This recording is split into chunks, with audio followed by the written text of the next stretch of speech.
I'm about to factor 100 polynomial expressions. If you want to be good at high school math, you need to watch this. I'll mainly be using skills you learn in grades 9 and 10, such as common factoring, factoring quadratics, and special products such as difference of squares. But these skills come up over and over again in senior math classes as well. There are also some polynomials that I will need to use synthetic division, and recognizes sum or difference of cubes, which are both things you don't learn until grade 12. Here it goes. No calculator. Here's our first problem. Keep in mind for each of these polynomials, our goal is to get it into factored form. So this first one, I have two terms here, 4x and a 6. All I can do is common factor this. So by common factor, I mean I find a number that divides evenly into both of those terms and put it out front. So we take this original expression, 4x plus 6, and to figure out what divides evenly into both 4x and 6, 2 goes into both of them, right? 4 and 6 are even numbers, so of course 2 goes into both of them. So I put a 2 out front, and in order to keep this equivalent to the expression above, I then have to divide both of these by 2. Notice, all I'm doing really is multiplying this original expression of 4x plus 6 by 2 divided by 2. I'm multiplying it by 1. That's why it's equivalent. I'm not changing its value, I'm just writing it in a different form. So now what I do is I divide the 4x and the 6 by 2, and then I have my factored form version of the equation. So here we go. There's the factor of 2 that I took out, and in the brackets, I need to divide the 4x and the 6 by 2. 4x divided by 2 is 2x, and 6 divided by 2 is 3. There we go. There's the factored form version of this original polynomial expression right there. And if you ever wanted to check your answer to any of these questions that we do, you can just expand it back out, and you should get back to the original expression. So there's number 1 done. Let's move on to number 2. Number 2, once again, it's just a binomial. It's 2 terms, so let's do this one the same way as the last one. Let's check for a common factor. And you should always, whenever doing any type of factoring question, no matter how difficult it gets, you should always look for a common factor first. So let's see, is there anything that divides evenly into both of these terms? Well, let's look at the coefficients, 3 and 9. 3 divides evenly into both of those.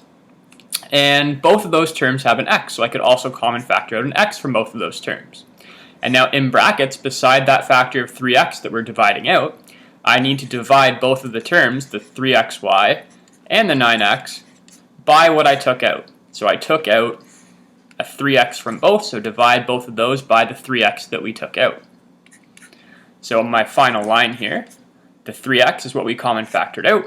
And the second factor is going to be both of these terms divided by the 3x that we common factored out.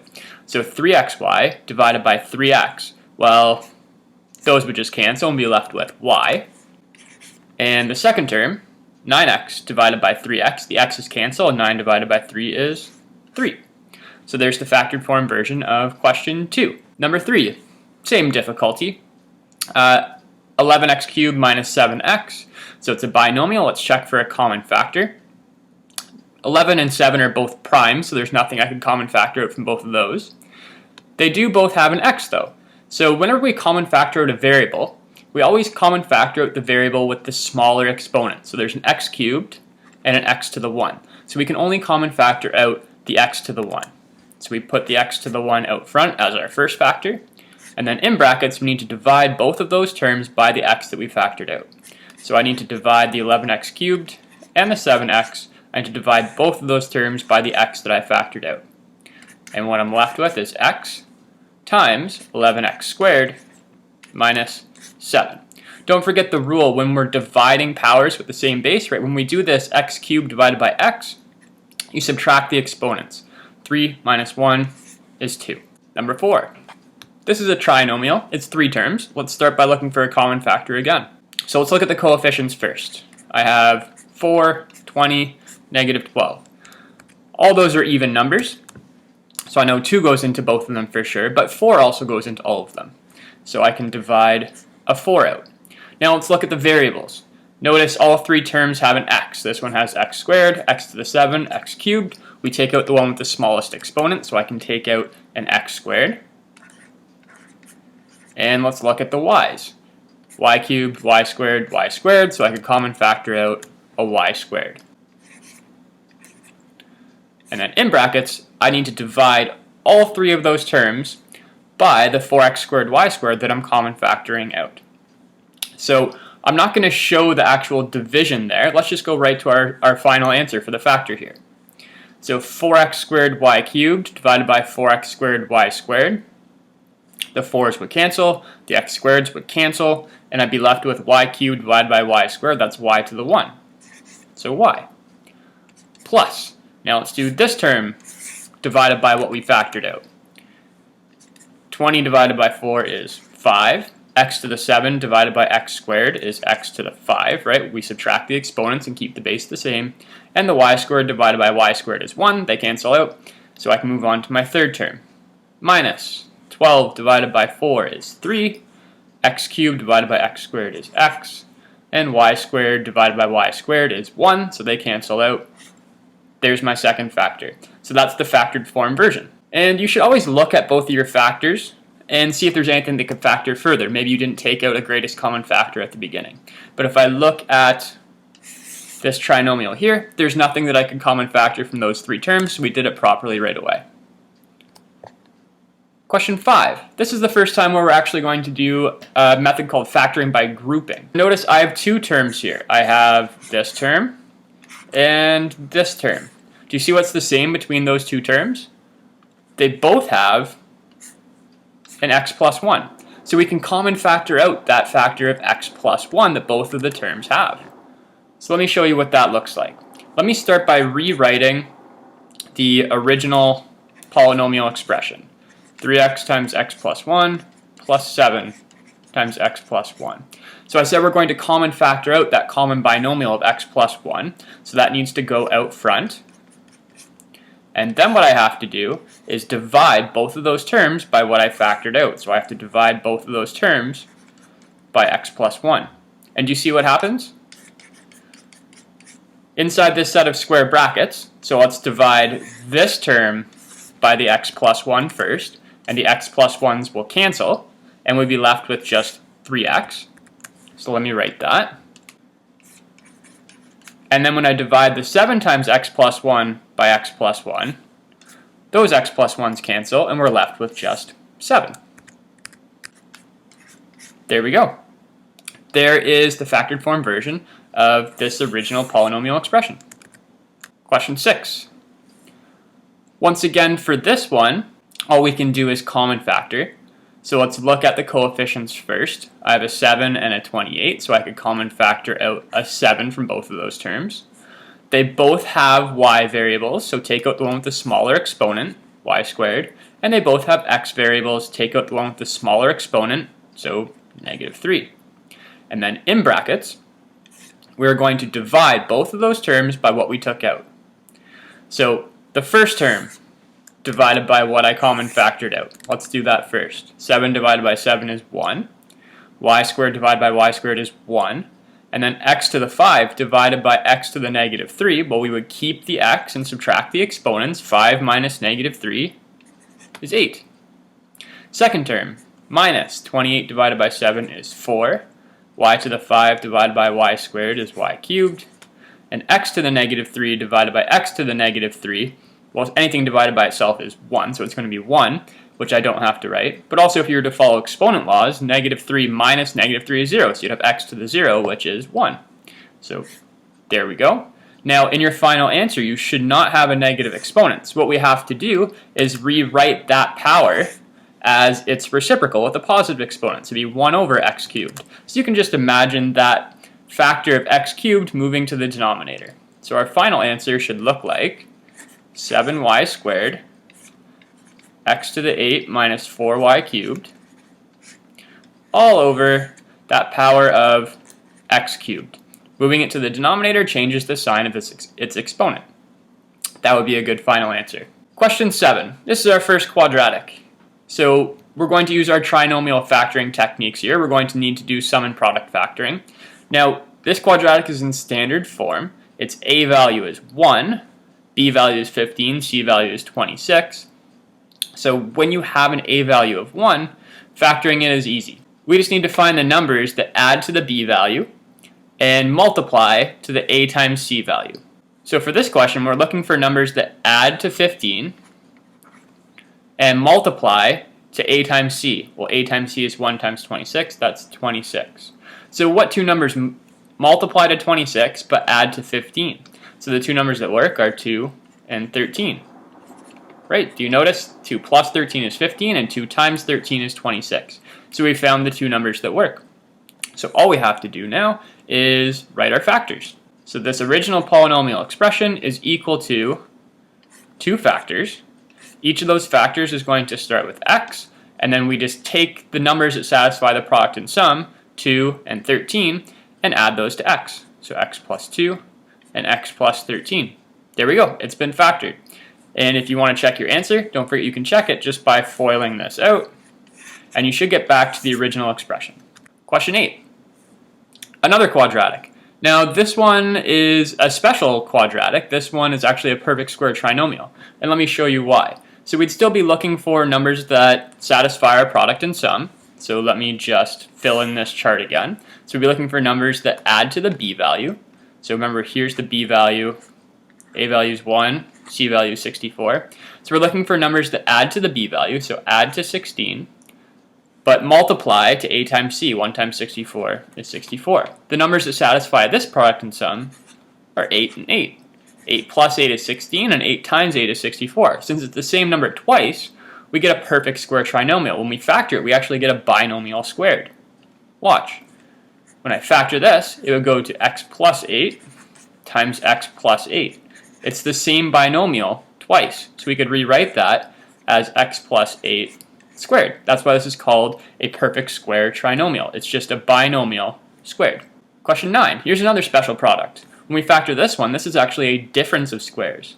Remember, a difference of squares is just literally a difference of two perfect square numbers. Well, the first one is an x squared, and my second number here, 49, I recognize that as a 7 squared. So this factors to x minus 7 times x plus 7. If we just follow the difference of square rule, that's what we get. And you can verify your answer by following that out, and you would get x squared minus 49.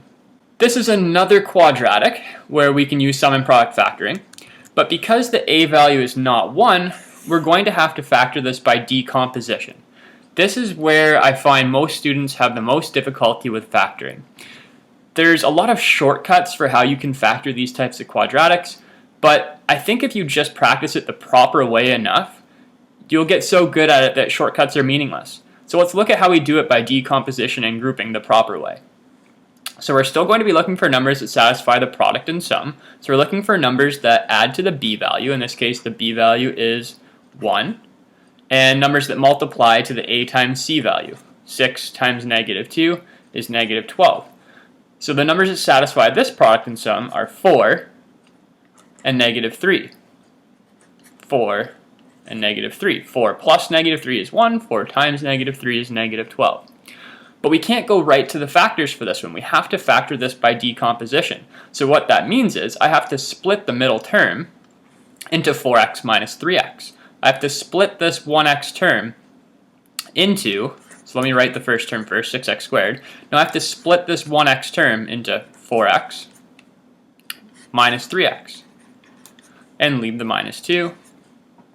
Right, 4x minus 3x is 1x, it's equivalent. And I specifically chose to split it into 4 and negative 3 because those are the numbers that satisfy the product and sum. And now what we do is we factor this by grouping. So we look and see the first two terms. What could I common factor out from these first two terms? What divides evenly into both? Oh, I forgot to put my plus sign between the 6x squared and the 4x. There we go. So what divides evenly into those two terms? 2 and x. So I could take a 2x out from both of those terms. So let me do that. Let me put a 2x out front and divide both of those first two terms by 2x. 6x squared divided by 2x is 3x, and 4x divided by 2x is 2. Now I look at the last two terms and look, what could I common factor out from those? Now if both terms are negative, you always want to common factor out at least a negative 1. And in fact, that's all I could common factor out from those two terms. So let's divide both of those two terms by negative 1. So put a negative 1 out front. And then in brackets, divide both of those by the negative 1 we took out. And that just changes both of their signs. Now this is really important. Notice what happened. We got a common binomial with those two terms. So this is just like what we had over here. We're now at this step with a common binomial. So we take that common binomial, put it out front, divide both of the terms by what we factored out, and we get it into factored form. So let's put the 3x plus 2 out front in brackets because it's two terms, and then divide both of these terms by the 3x plus 2 we factored out. So that's going to cancel out the 3x plus 2 from that term and the 3x plus 2 from that term, and I'm left with 2x minus 1 as my second factor. And there we go, it's in factored form. So this is called by decomposition. You decompose the 1x into 4x minus 3x, and then you factor that four-term expression by grouping. Take a common factor from the first two, take a common factor from the last two. You should get a common binomial. If you don't get a common binomial, you've done it incorrectly. And then you can factor it by grouping, get your final answer. And I always recommend check and make sure this final answer is right. FOIL it out, make sure you get back to the original one. 6x squared, yes, minus 3x plus 4x, that's 1x, minus 2. Good, it works. Let's move on to number 11. Once again, this is a quadratic where the a value is not 1, so we may have to do this the long way by decomposition. But you should always check for a common factor first. Maybe we could common factor out that a value. And in fact, we can. 2, 28, and 96 are all even numbers, so we could common factor the 2 out. So let's put a 2 out front and divide each of the terms by 2. That would give me x squared plus 14x plus 48. And now I have a quadratic inside the brackets here, which has an a value of 1, so I could factor this using sum and product factoring and go right to its factors. So I'm looking for numbers that add to the b value, so add to 14, and multiply to a times c, so 1 times 48 is 48. And let's find the numbers that do that. Not 12 and 4, 6 and 8 work. So 6 plus 8 is 14, and 6 times 8 is 48. So we can factor this quadratic that's in brackets here, splitting it into x plus 6 times x plus 8. And that'll be our final answer. And don't forget to leave that 2 out front. 2 times x plus 6 times x plus 8. So we could have done this question without common factoring out the 2 first, but then we would have had to factor it the long way by decomposition. We'd get to the right answer eventually, but this was a lot quicker. Question 12. So this one, I actually noticed this is a difference of squares. So this 25 and this 36, you should recognize those pretty quickly as perfect square numbers. So let me just rewrite what I have here from my original question. This is actually a 5x all squared, right? That's squared. If I were to square the 5 and the x, I would get this. And minus a 6y squared. If I squared the 6 and the y, it would give me this. So I rewrote it an equivalent way, but now it's obvious that I have a difference of squares. It's a difference of two perfect square numbers. So I can use the difference of squares rule and write this in factored form. So this would factor to 5x minus 6y times 5x plus 6y. 13. So this is a quadratic. This one's a little unique because we're not used to having these y values here. But when we have this exact format, we can actually factor it the same way by finding the correct sum and product. But we're going to have to, in our factors, in each of the binomials, put a y on the second term. Let me show you what that looks like. And this only works if we have this exact format, where we have x squared plus something xy plus something y squared. So we're looking for numbers still that add to the b term, so that add to 20, and that multiply to a times c. Remember, a is 1 times c is 19, so 1 times 19 is 19. So the numbers that add to 20 and multiply to 19, well, that would be 19 and 1. Those add to 20, and those multiply to 19. So I can go right to my factors. Since the a value is 1, we can go right to factored form. But in factored form, I'm going to start with an x, just like we did before, and then I'm going to add to it whatever numbers satisfy the product and sum, so 19 and 1. But with that 19 and 1, I need to put a y. That way the middle term gets the y and the last term gets the y squared. And there we go. There's my final answer. Expand it out and check, but that's the fully factored form. So as we're going through these questions, hopefully you're seeing there's lots of little tricks and rules that you need to be familiar with to be good at factoring. So it's not so much that you need to be able to do the factoring, but you need to be able to do it efficiently. You need to be able to look at these questions and quickly be able to pick out what's the proper factoring strategy. You need to have all of the factoring strategies in your tool belt so you can quickly pick which one works. So this one, 2x squared minus 3xy minus 20y squared, that's the exact same format as the last question. But this time the a value is not 1, so unless I could common factor that out, I'm going to have to factor this by decomposition. And I can't factor out that 2 because 2 doesn't divide evenly into 3. So we're going to have to do this by decomposition, but let's start by finding the numbers that satisfy the product and sum. So they have to add to the b value, so add to negative 3, and multiply to a times c. So 2 times negative 20 is negative 40. So I think the numbers that work are negative 8 and 5. So negative 8 plus 5 is negative 3, and negative 8 times 5 is negative 40. Now, I'm finding these numbers quickly. We've had some easy ones so far, but I'm sure later we're going to get some questions where finding the product and some numbers aren't so quick, and you'll see what I do when I get stuck on figuring them out. We could actually make a factor tree to find out what numbers are going to work. But so far the numbers have been easy.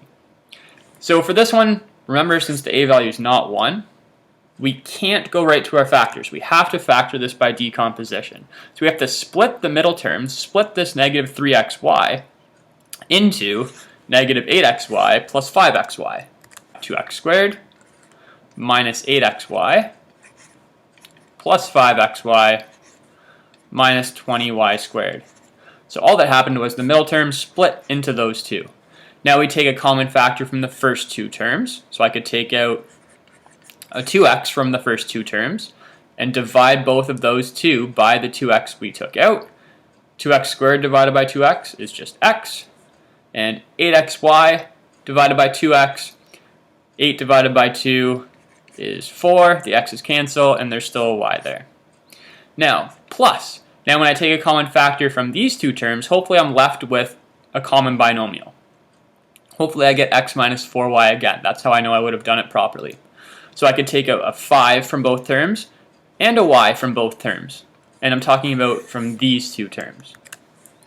So now in brackets, let's write the quotient of what we get when I divide those two terms by the 5y I factored out. 5xy divided by 5y, I'm left with just an x, minus 20y squared divided by 5y, 20 divided by 5 is 4, y squared divided by y is y. Good, I got a common binomial, so I can common factor out that common binomial from both terms. See the common binomial? So now what I'm doing is I'm dividing this term and this term both by the x minus 4y. So when I divide the first term by x minus 4y, what happens is the x minus 4y cancels, and when I divide the second term by x minus 4y, the x minus 4y cancels, and all I'm left with is 2x plus 5y as my second factor. So let me write that. 2x plus 5y. There we go, it's in factored form. 15. This one is another quadratic, so we can do sum and product factoring. The a value as it stands is not 1, so we'd have to do it by decomposition, but I could easily common factor out that a value of negative 1 to make this question easier. So let's just start by common factoring out a negative 1. So divide all three of those terms by the negative 1 that I took out front, and it just changes the sign of everything. So x squared plus 4x minus 45. Now what I have in the brackets is a quadratic where the a value is 1. So I can go ahead and factor this by finding the numbers that satisfy the product and sum, and then go right to the factored form version of the quadratic. So I'm looking for numbers that add to the b term, so add to 4, and multiply to a times c. 1 times negative 45 is negative 45. The numbers that work here are 9 and negative 5. Those add to 4 and multiply to negative 45. So I can, since the a value is 1, I can put this right into factored form by putting an x in both of them, and to that x, add a 9 and a negative 5. So x plus 9 and x plus negative 5, which means x minus 5. There we go. There's the factored form version of the original. 16. It's another quadratic. The variable is a instead of x, but that doesn't matter. So what we can do now is find the numbers that satisfy the product and sum again. I'm looking for numbers that add to the b value. B value is 6. And multiply to a times c. The a value is 1. That's nice. 1 times negative 72 is negative 72. The numbers that satisfy this product and sum would be 12 and negative 6. And since the a value is 1, we can go right to factored form. We could factor this by decomposition. It would work. It's just wasted steps. We can go right to our factored form version by to those x's, just adding the numbers that satisfy the product and sum. So plus 12 and plus negative 6, which is minus 6. 17. Now for this one, the a value is 9. 9 doesn't go evenly into 42 and 15, so I'm not going to be able to do this one the short way. Does 3 go in evenly into all of these? Does 3 go into 42? 3 times 14, 30, and 12. Yeah, so 3 goes into all of them. So I could start by taking out a 3 from all of the terms. It's going to make the question maybe a little bit easier. So 3x squared plus 14x minus 5. And now let's factor this quadratic that's in the brackets. So let's do our product and sum factoring. So let's find the numbers that add to the b value, so that add to 14, and that multiply to a times c. 3 times negative 5 is negative 15. So the numbers that satisfy this product and sum would be 15 and negative 1. And since the a value was not 1, that means we cannot factor this quickly. We have to do it by decomposition. And that 3 that's right here, that's just going to stay out front the whole time. Don't lose that 3. So I'm going to need to split the middle term. So split this 14x. I'm going to split it into 15x minus 1x. So that's all that's happened so far. And I don't know why I did square brackets already. I'm going to need them on the next line. On the next line, I'm going to need to factor this by grouping. So from the first two terms, we can common factor out a 3x. So 3x, and then divide each of those first two terms by 3x, and I would get x plus 5. And then from those two terms, all I could common factor out is a negative 1. And that leaves me with x plus 5 when I divide them both by the negative 1. So my final answer, this 3 just stays. Notice the common binomial, they both have an x plus 5. Common factor out the x plus 5 from both terms, and what you're left with is 3x minus 1 as the last factor. There we go. There's the factored form version. 18. For this one, it's got different variables. I think I intended on them having the same variable, so let's just change this c to an x. So I've got x squared minus 5x minus 14. That's an easy quadratic because the a value is 1. So let's find the numbers that satisfy the product and sum. So add to the b value and multiply to a times c. 1 times negative 14 is negative 14. The numbers that work here are negative 7 and 2. So we can go right to our factored form version. So this equals x plus negative 7, so x minus 7 times x plus 2. 19. Another quadratic, this time a is not 1, and it can't be common factored out, so we'll do our sum and product factoring. But we're going to have to do it by decomposition again. By this point, hopefully you're getting good at factoring by decomposition. I'll try and do it a little bit quicker this time. So the numbers that multiply to 9 and add to negative 6, that's what we're looking for. So sum of negative 6 multiply to 9, and I get that by doing a times c. The numbers that work, it's actually the same number twice. It's actually negative 3 and negative 3. Right? Negative 3 plus negative 3 is negative 6. Negative 3 times negative 3 is 9. So this is actually a perfect square trinomial. Watch, I'll do it by decomposition, but there is a shortcut for this, and I'll point out the shortcut after. So let's do this by decomposition. Let's split the middle term, split that negative 6x into negative 3x minus 3x plus 1. And when I take a common factor out from the first two terms, I can take out a 3x, divide them both by 3x, and I get 3x minus 1. From these two terms, common factor out a negative 1. Anytime the first term of the two terms is negative, you want to common factor out a negative 1. So negative 1, and then I get 3x minus 1. common binomial 3x minus 1, put it out front. And what you're left with when you common factor it out from both terms is 3x minus 1. Now that's the same factor twice, so you could just write 3x minus 1 squared. So this is a perfect square trinomial. And notice the shortcut to get, if you have a perfect square trinomial, the shortcut is just to square root that, and put the square roots of both of them here and here. Now this shortcut only works if in fact it is a perfect square trinomial. Perfect square trinomial, you know you have one a couple ways. Way number one, if it's the same number twice that satisfies the product and sum. And that only happens if the first term is a perfect square, right? That's a 3x squared. And the last term is a perfect square, that's 1. And the middle term is 2 times the square roots of those. 2 times 3x times 1 is 6x. So that's how you know you have a perfect square trinomial. If you do, you can use the shortcut, go right to the answer. But I think it's good practice to go through actually factoring it how you would any other normal quadratic. 20. This one looks intimidating, but it's really just 2 terms here. So we have this term and this term. So let's always start by looking for a common factor. So let's look at the coefficients of both of the terms. I could common factor a 3 from both of those. And then they both have factors of x plus 4. Take out the one with the smaller exponent. So I can common factor out an x plus 4 squared. And they both have a factor of x minus 3. Take out the one with the smaller exponent. So x minus 3 to the power of 5.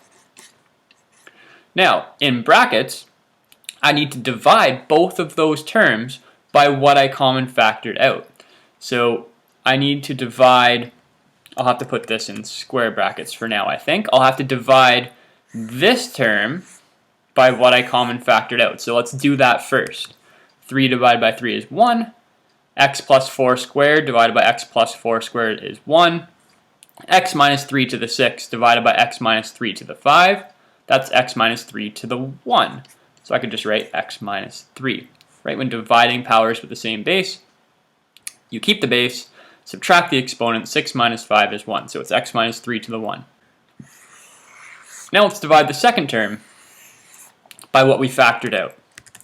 6 divided by 3 is 2. X minus 3 to the 5 divided by x minus 3 to the 5, that's 1, so we don't have to write it. And x plus 4 to the 3 divided by x plus 4 to the 2. Keep the base, subtract the exponents. I get x plus 4 to the 1. I don't have to write that 1, but I do have to put the x plus 4 in brackets because it's being multiplied by that 2.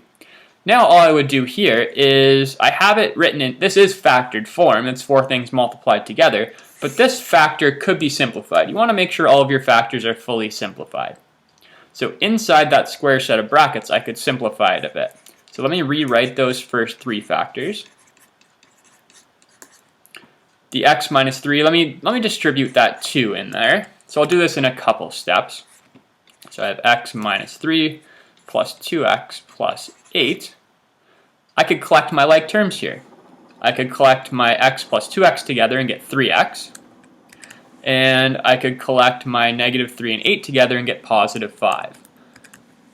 So let me just erase this and change it to 3x plus 5 instead of rewriting everything. So I'm collecting my like terms, and I would have 3x plus 5.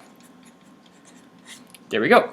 That's fully simplified factored form. So whenever you get a factoring question, you always want to make sure it's in fully simplified factored form. 21. This one has 2 terms as well. It looks like it's going to be a complicated one, but let's just start by looking for common factors between those 2 terms. I notice on the first term, I see a 2x. On the second term, I see a 2x squared. So I could common factor a 2x from both terms, so I'll put a 2x here.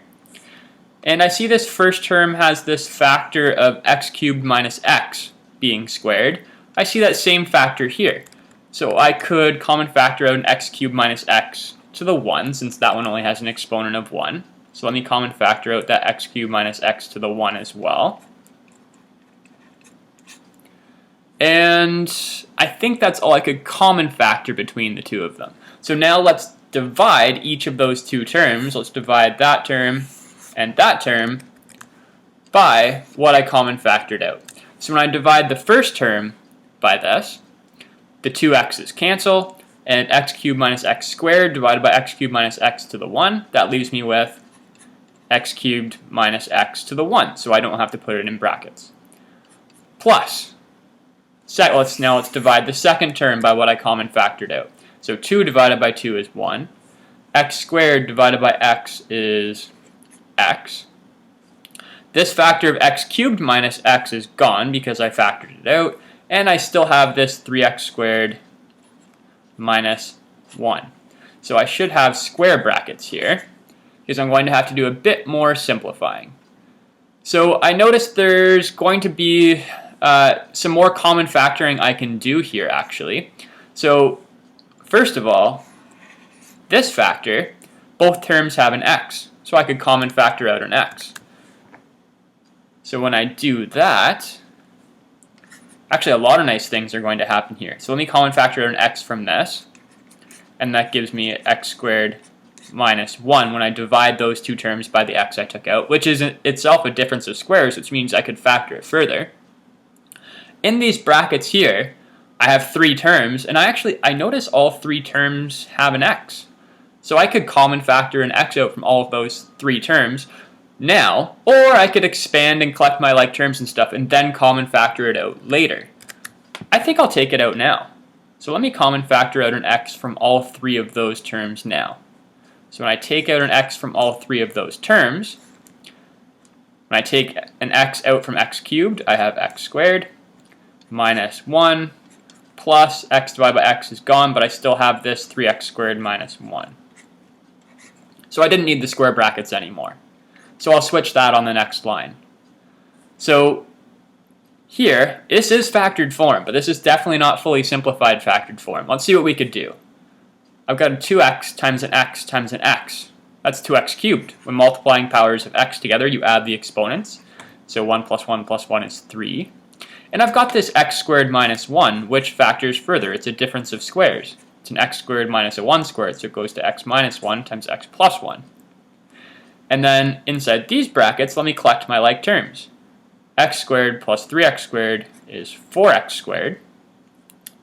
Negative 1 minus 1 is minus 2. And this could actually be common factored further. I could common factor out a 2 from that. And that 2 that I'm going to common factor out from 4x squared minus 2, I'm going to multiply it by this 2 that's already here. So I now have 4x cubed x minus 1 times x plus 1. Remember, these were common factor to 2 from both of those terms, so I have to divide them both by 2, and I get 2x squared minus 1. There we go. I think that's the fully simplified factored version of this. Now, that was probably the most difficult one we've done so far. And I probably didn't do this in the most efficient way, but as long as you keep checking for what you can common factor out, you'll eventually get to the right answer. 22. This one, we'd be looking for numbers that satisfy a product and sum because this is a quadratic, it's a trinomial. So we're going to be doing some product and sum factoring, but let me check and see, is there anything I can common factor out first to make the numbers a little bit easier? Yeah, I think 3 goes into all 3 of those numbers, so let me do that first. So let me divide all 3 of those terms by 3 and put the 3 out front. So that would give me 7x squared plus 9x plus 2. That's going to make this quadratic a little easier to find the product and sum. So I'd be looking for numbers that have a sum of 9 and a product of 7 times 2, so a product of 14. The numbers that are going to work are 2 and 7. So since the a value is not 1, I would have to do this by decomposition. So I'd have to split that middle term. So I'd have 3 times 7x squared plus 2x plus 7x plus 2. Split that middle term into those two, and now I factor by grouping. Take a common factor from the first 2 terms. I could take out just an x. Oh, let me use square brackets here. I could take out an x, divide them both by the x, and I get 7x plus 2. And then these 2 terms, there's nothing other than a 1 I could common factor out. But let me just write that 1 common factored out, so it's obvious that we have a common binomial. I have a 7x plus 2 with both of the two terms, so common factor out the 7x plus 2 from both of the terms, and I'm left with x plus 1 as my third factor here. There's the factored form version. 23. Another quadratic that's a trinomial, so I can do sum and product factoring again. Let me first check and see if I can make this a bit easier by taking out a common factor. Now, I notice all three of those terms are even, 12, 26, and 16, so I can at least take out a 2 from all of them. Let me do that first. That may be all I can take out. And in fact, it is. Since 13 is prime, I know there's nothing else I can common factor out. So I'm going to have to factor this one by decomposition again, find numbers that add to negative 13, and multiply to 6 times negative 8, so multiply to negative 48. So for this one, 6 and 8 aren't going to work. So let me just write out a factor tree here. So I'd be looking for numbers that multiply to 48. So I know 12 and 4 work. Let me get it into its prime factors though. So 12, that could go to 3 and 4 could go to 2 and 2. So now it's, oh, and this 4 can go into 2 and 2. So now that I have it into its prime factors, it's 3 times 2 times 3 times 2 times 2 times 2 times 2. I can group these factors in any way I want to figure out numbers that multiply to 48. So for example, it could be 6 and 8, but we already know those don't work. Maybe 4 and 12. Do 4 and 12 satisfy this product and sum? No. Okay, so let's try another group. Maybe 16 and 3. Do 16 and 3 work? Yeah, 16 and 3 are going to work. I can see that because if I make this one negative, negative 16 plus 3, negative 16 times 3, we've satisfied the product and sum. So that's the first time I've showed you how I split it into its prime factors and then looked for groups that could satisfy the product and sum. So that took a little bit of time, but if you ever get stuck, just know that's something you can do. So now I need to split the middle term into the numbers that satisfy the product and sum, negative 16 and 3. So I split that into those two. Now I factor it by grouping. If I take a common factor from the first group, I could take out 2x, divide that term and that term by 2x, and I would get 3x minus 8. And that's what this one already is, but just show that we could take out a common factor of 1 just to make it obvious that we have that common binomial. And my final answer, that 2 has just stayed that whole time. Common factor the common binomial out from both terms. And when I do that, I'm left with 2x plus 1 as the last factor. There we go. There's the final answer. 24. 2x squared plus 7x plus 5. Another quadratic, that's a trinomial, so we can do sum and product factoring. The a value is not 1, and it cannot be common factored out, so we'll have to do this by decomposition again. We've been doing this so often, hopefully you're getting good at it now. So a sum of b, so a sum of 7, and a product of a times c, 2 times 5 is 10. And in fact, 2 and 5 are the numbers that satisfy this product and sum. So let me just show you how quick factoring by decomposition can be. So we split the middle term into 2x plus 5x. Common factor from the first two, I could take out a 2x, and I get x plus 1. Common factor of 5 from the last two terms, I get x plus 1. Common factor the common binomial, and there we have it. See, when you get good at factoring by decomposition and grouping, it goes quickly. You don't need a shortcut for this. Just practice this enough that you get really good at it. 25. Here's another quadratic that's a trinomial, so we are going to need to do sum and product factoring again. But this time, the a value can be common factored out. Right now, the a value is 4, so we could do it by decomposition. But we can common factor out that 4. 4 divides evenly into all of the terms. So now what I have is a quadratic or the a value is 1. So that's easier to factor. We find the numbers that satisfy the product and sum. So a sum of b and a product of a times c. So 1 times 4 is 4. The numbers that work are 2 and 2. Since it's the same number twice, hey, this is a perfect square trinomial. This x squared plus 4x plus 4, we don't have to do it by decomposition. We don't have to split the middle term. You could, it's just a waste of time. Since the a value is 1, we go right to our factors. X plus 2 times another x plus 2, which is just x plus 2 squared. 26. This is a trinomial, but it's not a quadratic. It's kind of like a hidden quadratic, though let me kind of show you what I mean here. This is actually, if we think about this, this is actually an x squared squared plus 3x squared minus 28. And now let me do a let statement. You don't have to do this, but just for the first time, let k equal x squared. What do we have now?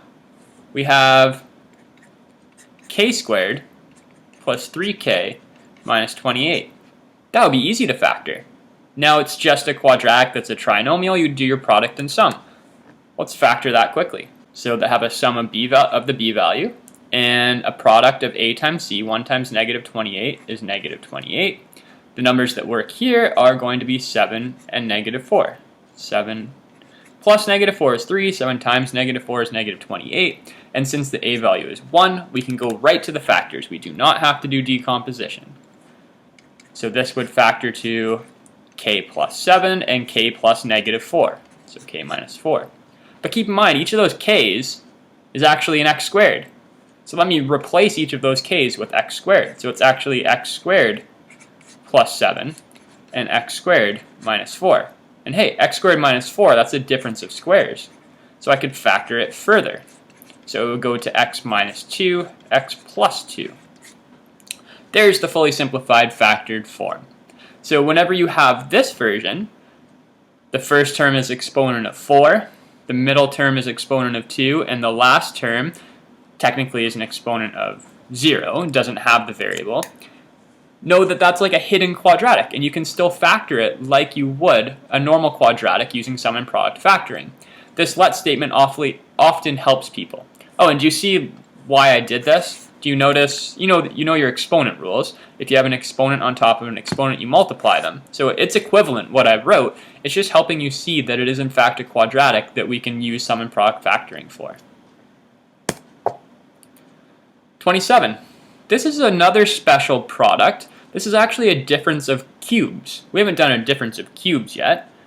There's a special rule for it. I'll make sure it flashes on the screen for you. But let me rewrite this as a difference of cubes just to show you. It's an x cubed minus 64 is a perfect cube number. It's a 4 cubed. 4 times 4 times 4 is 64. So I can use my difference of cubes rule.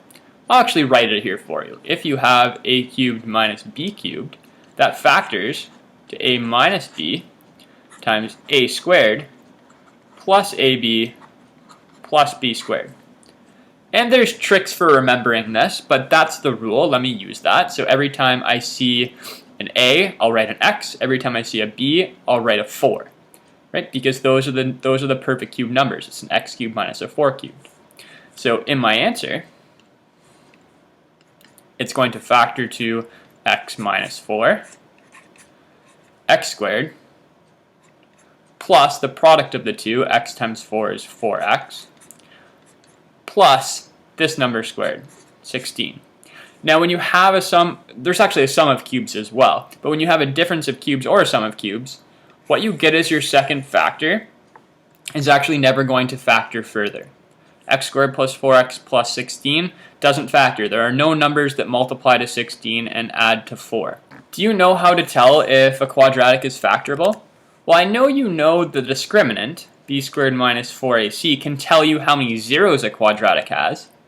But did you know it also can tell you if you can obtain those zeros by factoring or not? If b squared minus 4ac is positive, you know that it tells you there are 2 zeros. But if that positive number is also a perfect square number, that tells you that those two zeros could be obtained by factoring. It tells you that the quadratic has rational zeros, which means it's factorable. So if b squared minus 4ac is a perfect square number, it means the quadratic was factorable. So let's just check. Is b squared minus 4ac a perfect square number? 4 squared minus 4 times 1 times 16. That's negative 48. Not only is it not a perfect square number, it's negative, so it definitely is not factorable. So the only way it would be factorable is if we got a perfect square number there. So it would have to be positive for sure. And then it would also have to be a perfect square, like 9 or 16 or 25, 36, so on. So this is my final answer. Doesn't simplify any further. 28. 4x cubed minus 6x squared minus 18. Those all have an x actually. So I could common factor out an x. Always check for a common factor first. This is a degree 3 polynomial. So we could use something you learn in senior grades of math. We could use synthetic division to factor this. But it would actually be easier if we common factored out an x first, and then we could just factor the quadratic that's remaining, hopefully by sum and product factoring. Now, 4, 6, and 18 are all even numbers, so I'll also take out a 2. So I'll take out a 2x from all terms. Divide all three of those by 2x. I get 2x squared minus 3x minus 9. So in the brackets here, I have a quadratic where the a value is not 1, so I'll have to do it the long way by decomposition, but we're good at that now, so we can do it quickly. So let's find the numbers that satisfy the product and sum first. So a sum of the b value, a product of a times c, 2 times negative 9 is negative 18. The numbers that work would be negative 6 and 3. Negative 6 plus 3 is negative 3. Negative 6 times 3 is negative 18. So let's split that middle term into negative 6x plus 3x. This 2x will just hang out front. 2x squared minus 6x plus 3x minus 9. Now I'll take a common factor from those first two terms. I could take out a 2x from both of the terms, and I get x minus 3. Take out a 3 from the last two terms, I get a common binomial, x minus 3. Common factor out that common binomial, and when I do that, I'm left with 2x plus 3 as my last factor. There we go, that one's done. This one, 4 terms. The middle one is actually already split for us into negative 15x plus 2x. Maybe I could factor this one by grouping right away. Actually, I see that. So when you have a 4-term polynomial, it's often useful to check and see if grouping works right away. I mean, if I collected these middle two terms together, I'd have negative 13x. Then I'd have to have a quadratic that I would have to factor by sum and product factoring. But if you notice these first two terms, if you take out a 15x from both terms, I get x minus 1. And from the last two terms, if you take out a 2, you get x minus 1. There's a common binomial. Factor out that common binomial from both terms, and you're left with 15x plus 2 as the second factor. That one's done. Like I said, that's why it's important to know all of these strategies for factoring. Because we've practiced factoring by grouping so often, you should be good at recognizing it as a strategy and just quickly try it, see if it works. So anytime you have 4 terms in your polynomial, try grouping, see if it works. And you know if it works if you get a common binomial when you take a common factor out from both of the two groups. Question 30. 3 terms. I know it fits the format of something I could factor by sum and product factoring because it's x squared, xy, y squared. But I also notice I could take a common factor out first that would hopefully make these numbers a little easier to work with. Oh, actually, this is a perfect square trinomial as well. I noticed that because this is a perfect square, this is a perfect square, and the middle term is 2 times the square roots of both of those terms. So it actually is a perfect square, but I'll do this one the long way, just so we can see how it would work out in case you didn't recognize that. So I said I would take out a common factor, but there is no common factor between those. So we'd have to do our sum and product factoring. So we'd find the numbers that add to the b value. So add to negative 20 and multiply to a times c. 25 times 4 is 100. So negative 10 and negative 10 are the numbers that work. It's the same number twice, which means this is a perfect square trinomial. So I split the middle term right? Since the a value is not 1, I have to do this by decomposition, so I split the middle term into negative 10xy minus 10xy. So I get 25x squared minus 10xy minus another 10xy plus 4y squared. Now factor it by grouping. Common factor from the first two terms, I could take out a 5x from both terms. And I get 5x minus 2y. And from those two terms, since the first term is negative, I want to take out a negative. They're both even, so I could take out a 2, and they both have a y, so I could take out a y. Divide both of those terms by negative 2y, and I would get 5x minus 2y. Notice, common binomial. Take out the 5x minus 2y from both terms, and we're left with, hey, another 5x minus 2y. This is a perfect square trinomial. It's a 5x minus 2y squared. And like I said, there's shortcuts for these. We could have just noticed what I mentioned at the beginning, and then square rooted that term, put it here, square rooted that term, put it here, and separated with a minus sign because that middle term is negative. And then of course put the squared on it. So there is that shortcut, but I think it's beneficial for us to have gone through it the long way. Because like I said, people don't often recognize perfect square trinomials, and even if they do, they sometimes try and apply the rule when it's not appropriate to do so. 31. This is a sum of cubes. Do you notice 8 and 27 are both perfect cube numbers? Those should stand out to you right away, which tells you there's a rule we can use. So 8 is actually a 2 cubed, so I could rewrite this first term as 2x cubed, and 27 is 3 cubed. We did a difference of cubes earlier. Let me write down what the sum of cubes rule is. A cubed plus b cubed, that is a plus b, times a squared minus ab plus b squared. That's the sum of cubes rule. So it just tells you if you have something cubed plus something cubed, it factors to this. So let's replace all the a's with 2x and replace all the b's with 3. So I get 2x plus 3. And then I have, I'm actually going to need square brackets here. Then I have 2x squared minus 2x times 3 plus 3 squared. And then I can simplify it inside the brackets here. So 2x plus 3, and then 2x squared, that's 2x times 2x, which is 4x squared. Right? Don't forget to square the 2 and the x. So I have 4x squared minus 6x plus 9. And like I said, when you have a sum or difference of cubes, this second factor you get is going to be a quadratic that is not factorable. But if you wanted to check, just check and see if b squared minus 4ac is a perfect square number. And it's definitely not, which tells us the quadratic is not factorable.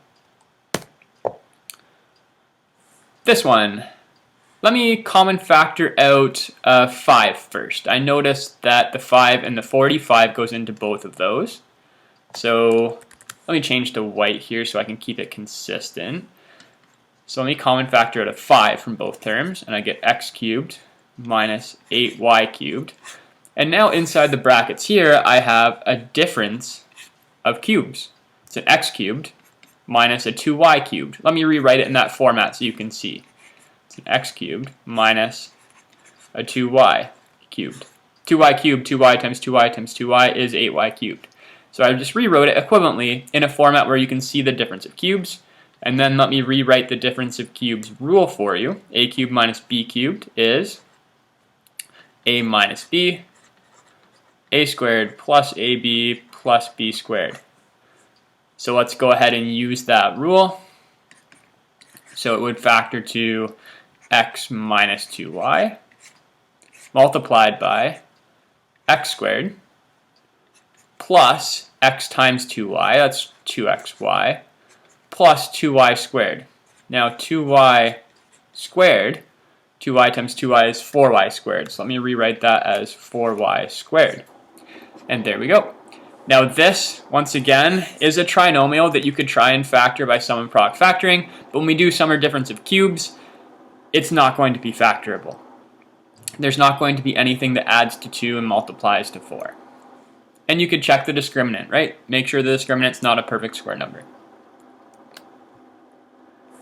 This one, it's a quadratic, a value is not 1.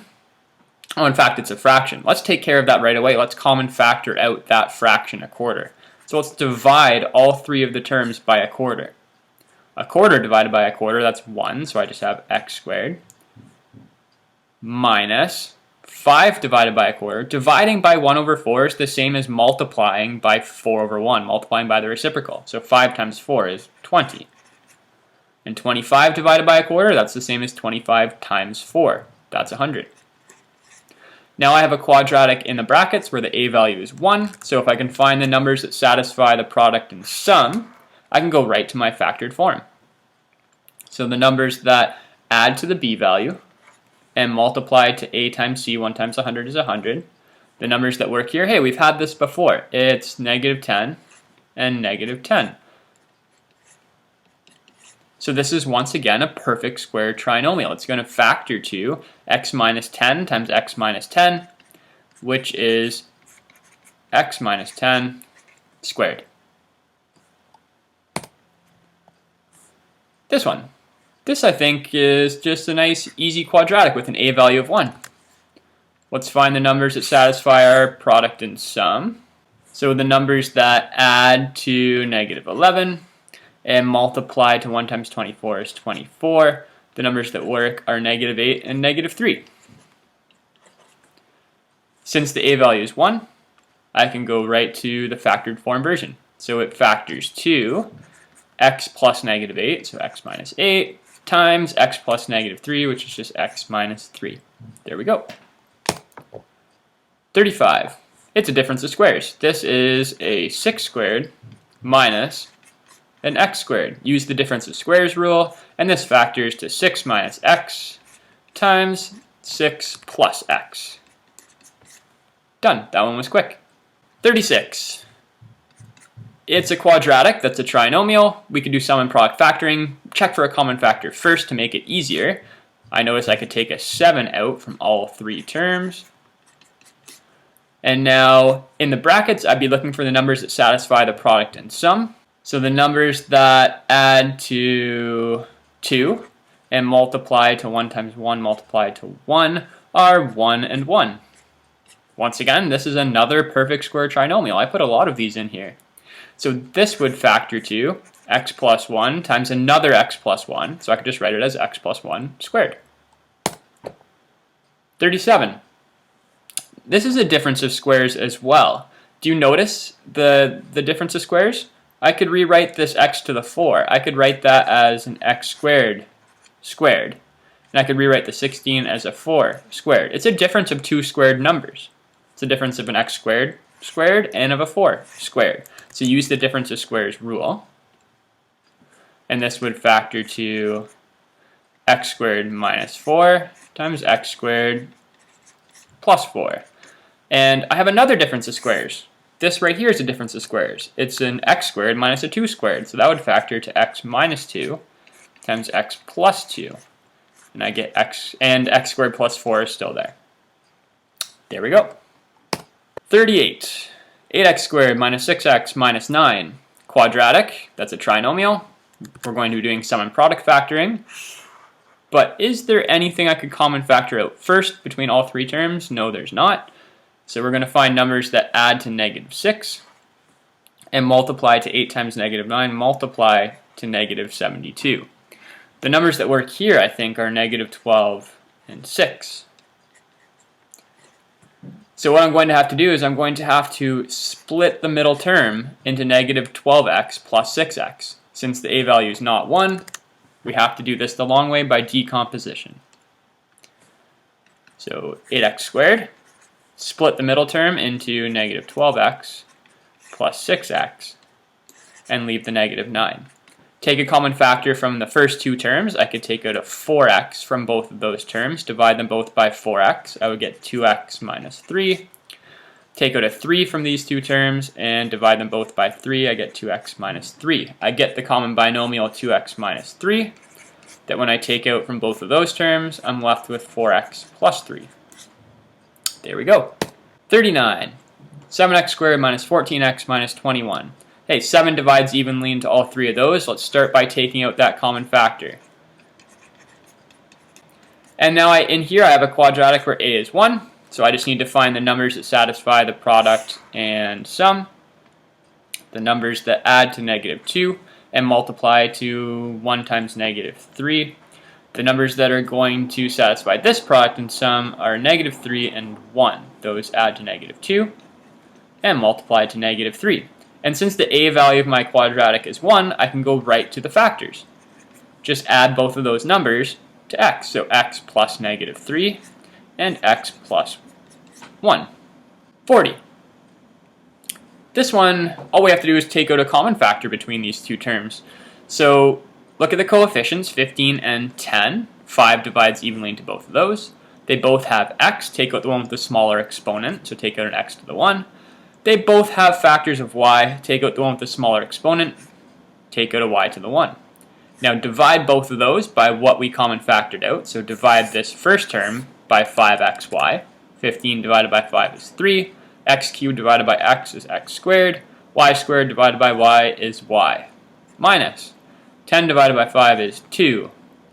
The x's and the y's divided by themselves is 1, but we don't have to write times 1 times 1. So there we have it there. There's the factored form version. 41. Common factor out a 2 from both terms. I've got a difference of squares here. It's an x squared minus a 2 squared. So this factors to x minus 2, x plus 2. 42. Hey, this is a difference of squares as well. I mean, it's set up a little more difficult to recognize, but this first term is an xy squared. What I wrote there is equivalent up here. And this last term is a 3z squared squared. This line's equivalent, but now you can see it's a difference of two perfect square numbers. So I can factor it using the difference of squares rule. It would go to xy minus 3z squared times xy plus 3z squared. And there we go. That's factored form. This one, trinomial. It's degree 3, so we could use some senior level math to do this, but notice they all have an x. Good, I can take out an x and then just factor this like a normal quadratic. Oh, and 4 goes into all of them, so I could common factor out a 4x from each term, divide each term by 4x, and I get x squared plus 10x plus 25. Now find the numbers that satisfy the product and sum for this quadratic, and since the a value is 1, all I have to do is find numbers that multiply to 25 and add to 10. The numbers are 5 and 5, so it's actually a perfect square trinomial. It factors to x plus 5 times another x plus 5, so I can just write x plus 5 squared. 44. This is a difference of squares as well. I've got an x to the 4 squared minus a 9 squared. So using the difference of square rule, this would factor to x to the 4 minus 9 times x to the 4 plus 9. And this x to the 4 minus 9, that's a difference of squares. It's a x squared squared minus a 3 squared. And don't forget about this factor of x to the 4 plus 9. That'll just stay there. There's nothing we can do with that. But now that you see the difference of squares here, we know it would factor to x squared minus 3 times x squared plus 3. There we go. That's fully simplified factored form. 45. Difference of squares again. I put a lot of them in here. Difference of squares show up so often in high school math. You really have to be good at recognizing them. Otherwise, you'll get hung up on questions at easy parts of the question when you shouldn't have to. So notice this first term is a 3x squared squared. 3x squared multiplied by itself would give me 9x to the 4. And this 4 is a 2 squared. So use the difference of squares rule, and this factors to 3x squared minus 2 times 3x squared plus 2. This one, it's a trinomial of the format x squared, xy, y squared. So I can factor it using sum and product factoring. Each of the factors is going to have an x and a y to create that product. The a value is already 1. That's great. So once I find the numbers that satisfy the product and sum, I can go right to the factors. So I need to find numbers that add to 8 and multiply to 1 times 12. The numbers that work are 2 and 6. So I can go right to my factors. Now with these factors, I'm going to need to add 2y and 6y. So x plus 2y and x plus 6y. There we go. That's factored. This one, normal quadratic, trinomial, a value is 1. Let's just find the numbers that satisfy the product and sum. So the numbers that satisfy this product and sum, I'll write them out again for you. So we're looking for numbers that add to the b value and that multiply to a times c. So the numbers that work here are 8 and negative 4. 8 plus negative 4 is 4. 8 times negative 4 is negative 32. So since the a value is 1, we can go right to our factors. Each of those factors are just x plus the numbers that satisfy the product and sum, x plus 8 and x plus negative 4. Another quadratic again. So we're looking for product and sum again, since it's a trinomial. The a value is 1. That's nice. We can go right to our answer once we find the numbers that add to negative 20 and multiply to 51. And I believe those numbers are negative 17 and negative 3. Negative 17, negative 3. So we can go right to our factors. This would factor to x minus 17 times x minus 3. We're almost at the halfway point. A quadratic, a value is not 1, and it can't be common factored out. So we'll have to do this by decomposition once we find the numbers that satisfy the product and sum. So they need to have a sum of negative 2 and a product of 5 times negative 7, so a product of negative 35. The numbers that work here are actually negative 7 and 5. The numbers that actually are a times c itself. So that's nice when that works out. It makes it easy to find the numbers. So negative 7 plus 5 is negative 2, negative 7 times 5 is negative 35. So let's split the middle term into those two values. Negative 7x plus 5x. And then factor by grouping. Common factor from the first two terms, we can just take out an x. Common factor from the last two terms, nothing to take out other than a 1. Notice the common binomial of 5x minus 7. Divide both of the terms by what we factored out, and you're left with x plus 1 as the last factor. 50. Another trinomial that's a quadratic. Can we common factor out 12? No. Are there any common factors? Well, 17 is prime, so no. So we're going to have to do this again the long way by decomposition. So let's find the numbers that have a product of 12 times 6, so a product of 72, and a sum of the b value, 17. 9 and 8, I believe, work. 9 plus 8 is 17. 9 times 8 is 72. So I have to split the middle term into 9x plus 8x.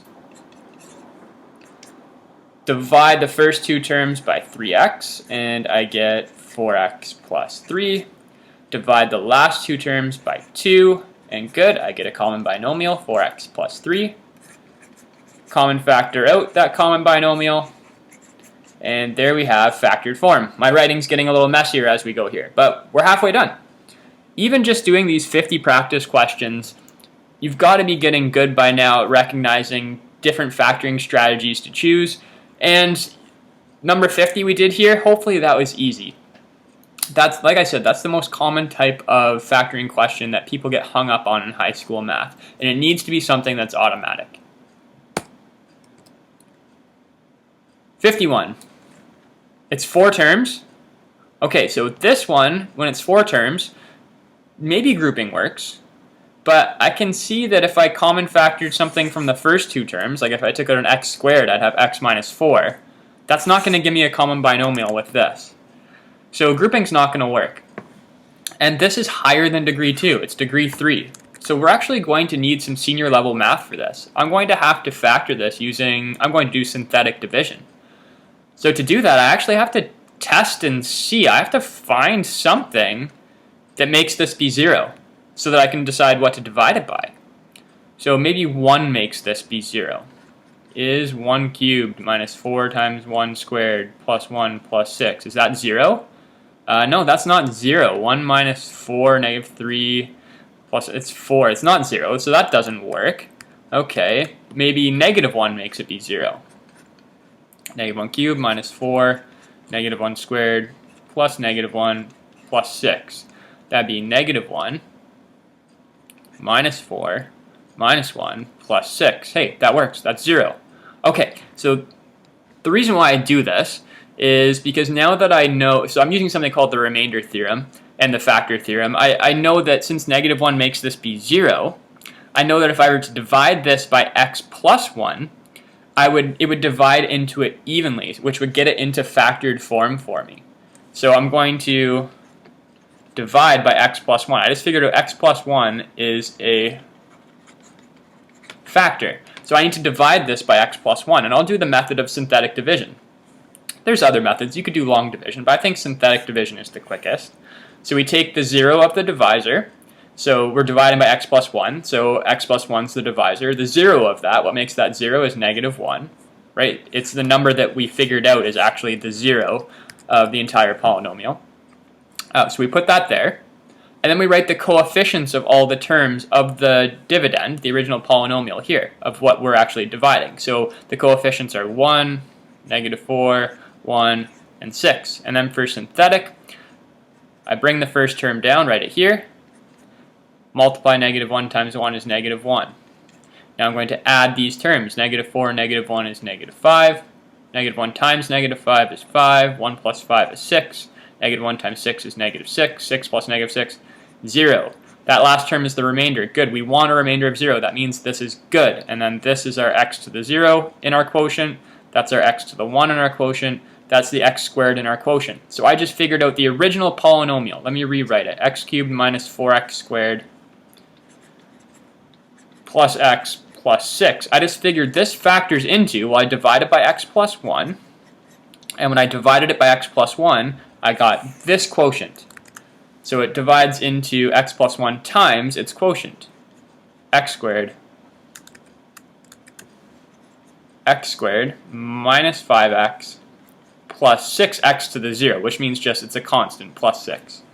And plus no remainder. Good, so that means this is factored form. It can factor further because here I have a quadratic where I could try and find numbers that multiply to 6 and add to negative 5. And those two numbers are negative 2 and negative 3. So there we go, it factored further. There's the factored form version of this degree 3 polynomial. So that's the first time we've had to use that skill of synthetic division, but it's not that bad. 52, another degree 3, but I noticed there's a common factor I could take out right away. Let me take out a negative 4 from all of the terms. So I would have x cubed plus x squared minus 4x minus 4. And actually I notice now that grouping should work here. So if I were to take out an x squared from the first two terms, I'd have x plus 1. If I were to take out a negative 4 from the last two terms, I'd have x plus 1. And notice the common binomial. That's how I know grouping is working. I can common factor out that common binomial and be left with x squared minus 4. Hey, which is a difference of squares. So x squared minus 4 factors to x minus 2 times x plus 2. There we go. We factored it, and we didn't have to use synthetic division. I mean, we could have. We could have tested for zeros right away, found something, done synthetic division. It would work. It's just this was a lot quicker. So try and recognize all of the skills you have and test things out to see what's going to be the most efficient way to factor something. Like if I was to have this question on a test, I would be assuming when I'm budgeting time for how much time a question is going to take someone to do, I budget that time based on the most efficient strategy. So I would assume the person is going to be able to do factoring by grouping, which is going to be a lot quicker than them having to test for zeros and do synthetic division. So I often find a lot of students will run out of time on tests because they're not choosing efficient strategies and they're spending way more time than they have to on easy questions. This one. Now this one, it looks like we are going to have to do synthetic division. You could try by grouping. It's 4 terms, so grouping is often a good choice to try, but you're not going to get a common binomial. So for this one, since it's higher than degree 2, right, it's a degree 3 polynomial, I'm going to do synthetic division. So I'm going to have to test for a 0. I'm going to have to see, is there something I can plug in for these x's and make it be 0? I can tell 1's not going to work right away. Let's try -1 again. And I don't have the answers in front of me while I'm doing this, guys, so bear with me as I actually go through a process of what you would be going through to see if it works. So I'd have -3 plus 2 plus 11 minus 10, -1. Hey, that works. It's 0. So that tells me, once again, that x plus 1 is a factor. And I know x plus 1 because I know that -1 is a 0 of x plus 1, and -1 is what makes the polynomial be 0. So once again, let's do synthetic division by x plus 1. So when we set up the synthetic division, we put the 0 of the divisor, so -1. We put the coefficients of all of the terms, making sure these terms are in proper order. They're in descending order based on degree. So 3, 2, -11, -10, and then just run your synthetic division. First term down, multiply by -1, we get -3. Add 2 plus -3 is -1. Multiply gives me 1. Add gives me -10. Multiply gives me 10. Add gives me 0. Remainder, x to the 0, x to the 1, x to the 2. So there's my quotient. And if you got a remainder that was not 0, that would tell you you've done something wrong.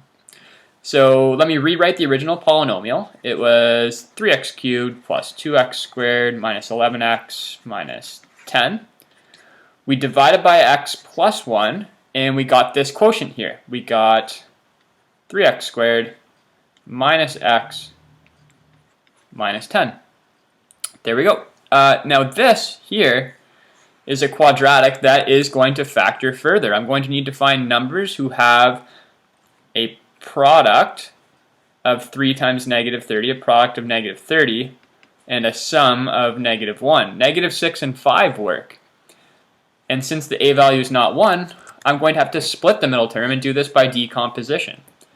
But we can do that quickly. This x plus 1 is just going to hang out. Factor this quadratic by decomposition, 3x squared minus 6x plus 5x minus 10. And now factor by grouping inside that second set of brackets. From the first 2 terms, I could take out a 3x. And I would have x minus 2. From the last 2 terms, I could take out a 5. And I would have x minus 2. That's a common binomial. I should have put a square bracket here. Common factor out that common binomial of x minus 2. And you're left with 3x plus 5. There's your fully simplified factored form version. 54. It looks like grouping is going to work for this one. 4 terms. It's degree 5, so if you were to do synthetic and test for zeros, you'd have to do multiple rounds of that, and this question would take a long time. But for this one, I believe grouping is going to work. From the first 2 terms, if we take out an x cubed, I'd have x squared minus 4. From the last 2 terms, I could take out a -1 and have x squared minus 4. Yeah, I don't know why I wrote 2 there. It's a 4 there. And that's good for you to see. Like I could tell there was something wrong because I didn't get a common binomial, right? But when I divided both of those by x cubed, I should get x squared minus, of course, 4, not 2 there. And when I took it to -1, x squared minus 4, I have this common binomial. Common factor out that common binomial. And that common binomial is actually a difference of squares, so I'm going to be able to go further. And I'm left with x cubed minus 1, which is actually a difference of cubes. So this is a great question. This has a lot going on. X squared minus 4, that factors to x minus 2, x plus 2. It's a difference of two perfect square numbers. But this is a difference of two perfect cubed numbers. It's an x cubed minus a 1 cubed. So that would go to x minus 1, x squared plus 1x plus 1. And that quadratic is not going to be factorable. There's nothing that multiplies to 1 and adds to 1. Not possible. So this is a great question. It only took us 3 steps to get a degree 5 polynomial factored. Once again, this question just highlights how choosing the most efficient strategy is the way to go when doing these types of questions. You have to know about factoring by grouping. You have to know about difference of squares. You have to know about difference of cubes. And since we've been doing all of the, like for example, since at this step, since we've been doing all of those by decomposition and then by grouping, you can see why I do that, right? Because for these questions, grouping is such an essential skill for you to know how to do quickly. If you've been doing shortcuts for these questions, like there's lots of like X shortcuts where you do lots of tricks to get it, you lose out on getting good at factoring by grouping. So let's keep going. 55. This one, once again, degree 3. Nothing I can common factor out. Try grouping because it's 4 terms, but you won't get a common binomial. So this one, we're actually going to have to do a test. We're going to have to do synthetic division. Test. Does 1 work this time? I think 1 works this time. Right? 1 cubed minus 4 times 1 squared minus 7 times 1 plus 10.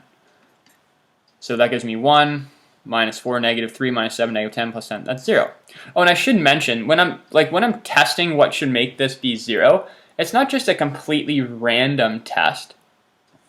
The numbers that could make this be 0, or I should say the rational numbers that could make this be 0, are factors of the constant term divided by factors of the leading coefficient, but we haven't had anything other than 1 yet. So I'm testing the only integers that could make this polynomial be 0 are factors of 10. That's the only way it could work. So plus or minus 1, 2, 5, or 10 are the only integers that could make this be 0. And I always try 1 and -1 first because those are the easiest numbers to do. But if those didn't work, you could try plus or minus 2, plus or minus 5, plus or minus 10. Up to 3 of the numbers work, right? A degree 3 could have 3 zeros. So up to 3 of the numbers could work. You just have to find one that works. Alright, so where were we? Okay, so we found the number that works. That tells us that x minus 1 is a factor. So let's divide the polynomial by x minus 1. So we put the 0 of the divisor there. So the 0 of x minus 1 is 1. Write the coefficients of our dividend across the top. So 1, -4, -7, 10. And then do the synthetic. 1 times 1 is 1. -4 plus 1 is -3. Multiply, add, multiply, add. Remainder of 0, that's good. That means we did it right. And then these are the coefficients of the terms in your quotient. So the original polynomial was x cubed minus 4x squared minus 7x plus 10. That factors to the divisor times the quotient. X squared minus 3x minus 10. And that factor is a quadratic with an a value of 1. So I could sum and product factor it. The numbers that have a product of -10 and a sum of -3 are -5 and 2. So it factors to x minus 5 times x plus 2. 56. This one is, okay, this is probably going to be the one that takes us the longest so far. This is a degree 4 polynomial. It's 5 terms, so I'm not going to be able to do grouping. It has to have an even number of terms for that to work. So I'm going to have to do synthetic. I'm going to have to do a test. And the only numbers that could work in the test, or the only integers that could work in the test, are factors of 18. So plus or minus 1, 2, 3, not 4. 1, 2, 3, 6, or 9. Or 18, of course. So I have 12 numbers there that could work. Up to 4 of them might work. We just need to find one that works. Hopefully 1 works. Like as in 1, I mean the number 1. So is 1 to the 4 minus 5 times 1 cubed plus 1 squared plus 21 times 1 minus 18. Is that 0? 1 minus 5 is negative 4.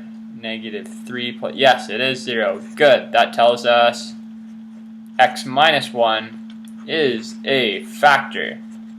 So let's divide this by x minus 1. And when I do the division, my quotient is only going to be 1 degree less than the original dividend. So it's going to be degree 3. So we're still going to have quite a bit of work to do to get it into fully factored form. But let me do the synthetic first. Hopefully there's some shortcuts available after that. So when I do the synthetic, 0 of the divisor here, and then the coefficients of the dividend up here, making sure they're in the proper order. There we go. I'll put my operator signs there. And let me just run the synthetic quickly. I've told you about how this works a few times now.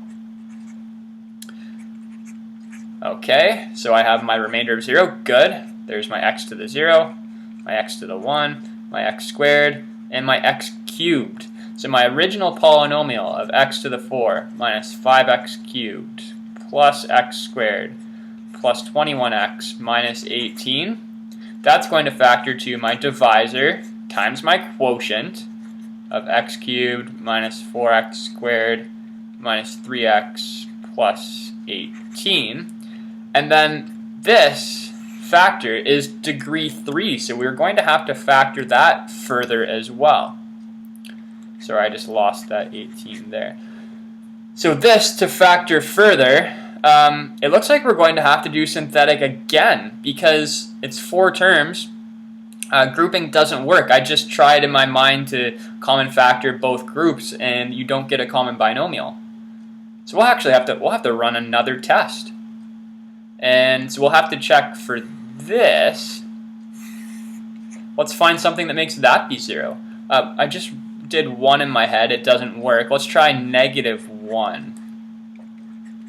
Let's see if that makes it be 0. Always try 1 and negative 1 first. So far that's worked out for us. That gives us negative 1 minus 4 plus 3 plus 8. Okay, that doesn't work. Okay, well, what other numbers could work? Remember factors of the constant. So plus or minus 1, 2, 3, 6, 9, 18. Let's try 2 next. Let's do 2 cubed minus 4 times 2 squared minus 3 times 2 plus 18. That'd be 8 minus 16. That's negative 8. Minus 6. It's negative 14 plus 18. That's 4. Okay, that doesn't work either. How about negative 2? Negative 2 cubed minus 4 times negative 2 squared, 3 times negative 2 plus 18. This would give us negative 8 minus 4 times 4. That's minus 16. Okay, this is going to work because that's negative 24 plus 6 plus 18. So that's negative 24 plus 24. That gives us 0. Okay, that was a lot of work. So therefore, x plus 2 is a factor. So what I can do, and I'll keep doing it off to the side here, is I can divide this polynomial, the x cubed minus 4x squared minus 3x plus 18, I can divide that by x plus 2. So let's do that. The 0 of the divisor, negative 2, and then the coefficients of the dividend, so 1, negative 4, negative 3, 18. 1, negative 4, negative 3, 18. And then let me do the synthetic quickly here, because this question has already taken us quite a bit of time. but sometimes these do. I think I remember when I made these questions, I think I remember trying to make this one the most difficult one. So remainder, x to the 0, x to the 1, x squared. So I can now split, let's go way back up here. Keep in mind this is where our actual work is going. I can now split this factor, so I'll leave this x minus 1. I can split it into my divisor, which was x plus 2, times my quotient, x squared minus 6x plus 9. X squared minus 6x plus 9. And this quadratic is actually a perfect square trinomial. The numbers that satisfy the product and sum, the product of 9 and sum of negative 6 is negative 3 and negative 3. So that would factor to x minus 3 times another x minus 3, so I can just put a squared there. There we go. There's the fully factored form version of that question. That was the longest one so far, by quite a bit. Oh good, just a quadratic here. So here's a quadratic, 3 terms, we can just sum and product factor this. So I'm actually going to take out a common factor first to make this easier. I notice 5 goes into all 3 of those terms, so x squared minus 12x minus 28. And now inside the brackets, quadratic where a value is 1, so I can go right to the factored form version once I find the numbers that satisfy the product and sum. So I'm looking for numbers that add to negative 12 and have a product of negative 28. So that would be negative 14 and 2. So this would go to x minus 14 times x plus 2. There we go. That was a nice break from the previous question. 58. This is another, it's a hidden quadratic, right? Do you remember this one? It's the x squared squared minus 6x squared minus 16. We did the let statement last time. Let me just do that again. Let k equal x squared. And when you do that, notice we have k squared minus 6k minus 16. So we're looking for numbers that have a product of negative 16 and a sum of negative 6. And those numbers would be negative 8 and 2. Keep in mind it's not actually k in the original equation. We need to sub back in from our let statement. Each k is actually an x squared. So it's x squared minus 8 and x squared plus 2. There's the fully simplified factored form version. Another quadratic. Okay, it looks like we're back into some quadratics now. Can I common factor out the 2? No. Okay, we're going to have to do this the long way after we figure out the numbers that satisfy our product and sum. So a sum of negative 3, a product of 2 times negative 14, so a product of negative 28. So I think negative 7 and 4 are going to work here. Since a is not 1, we have to do this by decomposition. But we can do that quickly now. 2x squared minus 7x plus 4x minus 14. Common factor from the first 2 terms, all I could take out is an x. Be left with 2x minus 7. And from the last 2 terms, I could just take out a 2 and be left with 2x minus 7. Common factor, the common binomial, and we're left with x plus 2. 60. It's of the form x squared, xy, y squared, so we could sum and product factor this. But I may want to check to see if there is a common factor I can take out first, because the a value is not 1. Well, maybe I can common factor it out. And it looks like I can. 3 goes into all 3 of those terms. Divide each of them by 3. And I get this. X squared plus 7xy minus 18y squared. 3 times 18, 30, 24. Yeah, that's 54. Okay, that works.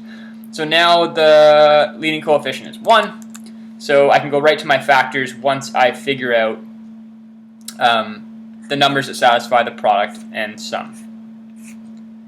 Making sure in those factors, I'm going to have a y on the second term in each of those binomials. So I need numbers that add to 7 multiply to negative 18. That would be 9 and negative 2.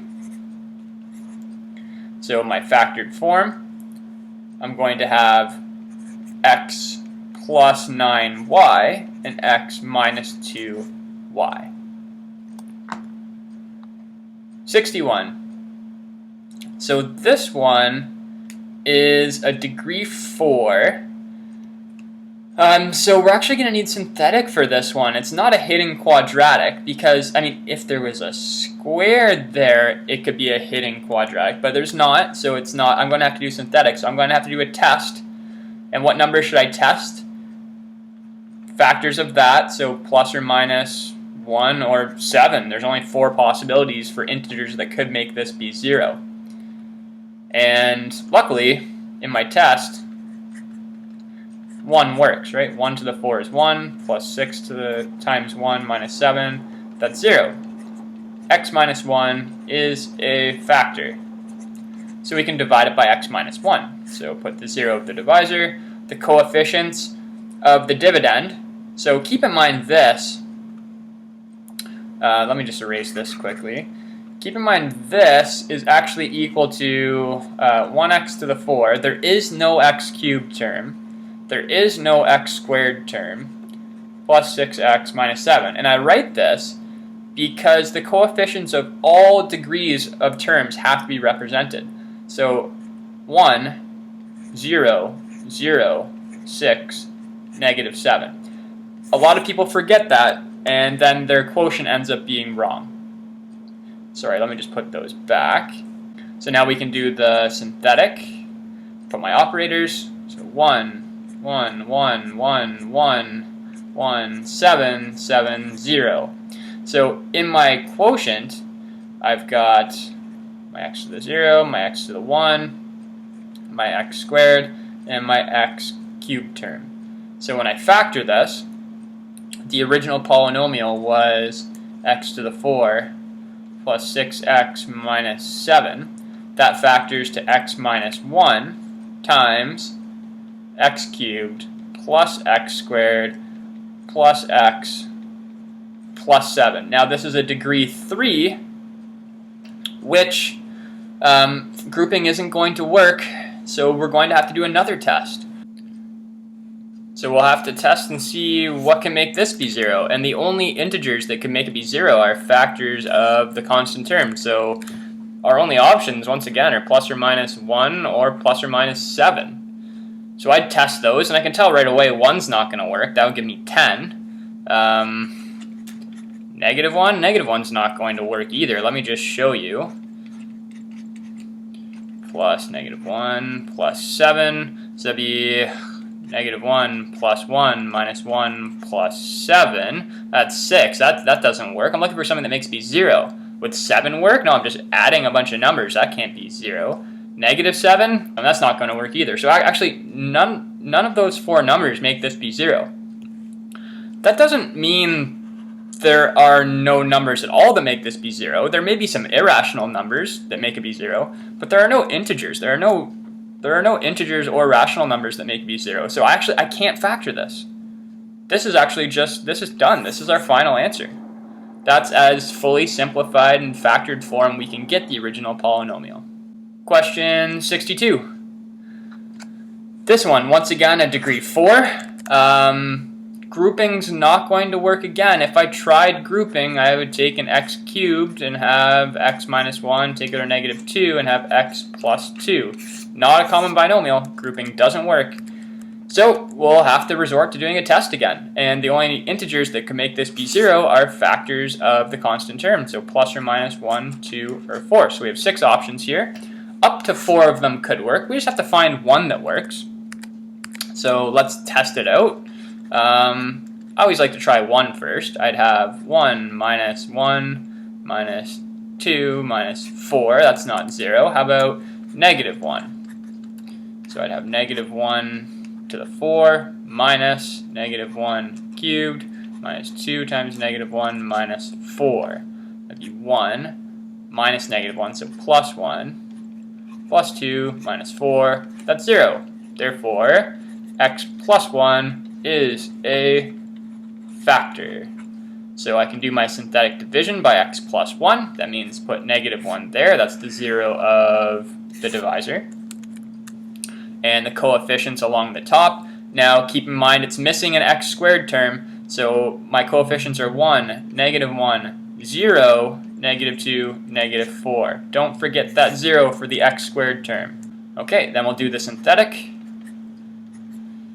1, multiply, add, multiply, add, multiply, add, multiply, add. Remainder, x to the 0, x to the 1, x squared, x cubed. So my original polynomial, I'll rewrite it. It was an x to the 4 minus x cubed minus 2x minus 4. That factors to the divisor, x plus 1 times the quotient. So I'm looking down here to get my quotient, and we have x cubed minus 2x squared plus 2x minus 4.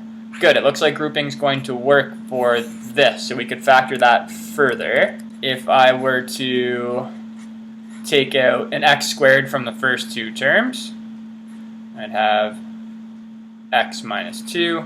Take out a 2 from the last two terms, I'd have x minus 2. And that would give me x minus 2 times x squared plus 2. There we go. There's the final answer for that one. 63. Another degree 3.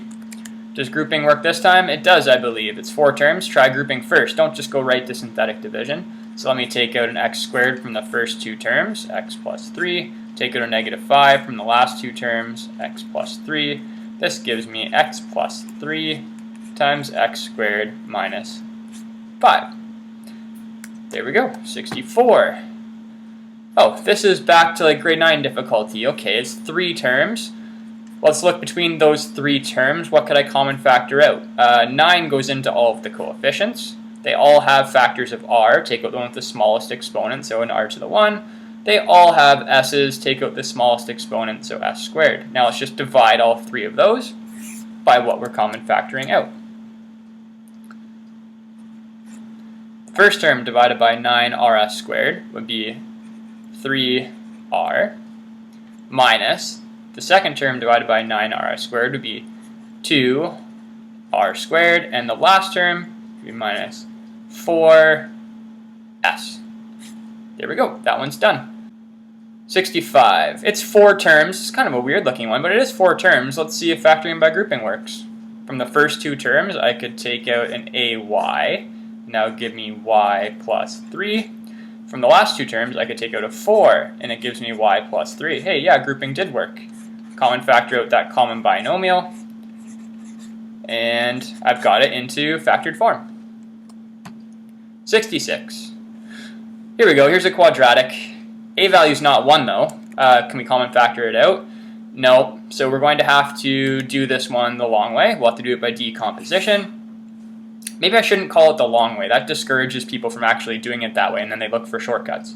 We get to do this one by decomposition. Find the numbers that add to 19 and multiply to 48. 6 times 8 is 48. Okay, so the numbers don't jump out at me right away. So, okay, I know they have to multiply to 48. Let me get it into its prime factors. 2 and 24 multiply to 48. 24 could be 6 and 4. 6 could be 2 and 3, and 4 could be 2 and 2. So the prime factors are 2, 2, 3, 2, 2. So 2 times 2 times 3 times 2 times 2 is 48. All those factors are prime. So I just need to figure out what groups of these are going to satisfy the product and sum. So is it 4 and 12? 4 and 12 are not going to get me to add to 19. Okay, so it's not 4 and 12. Maybe it is 6, and then pair these 3 up and give me 8. 6 and 8? Nope, 6 and 8 aren't going to work either. 2 and 24 aren't going to work.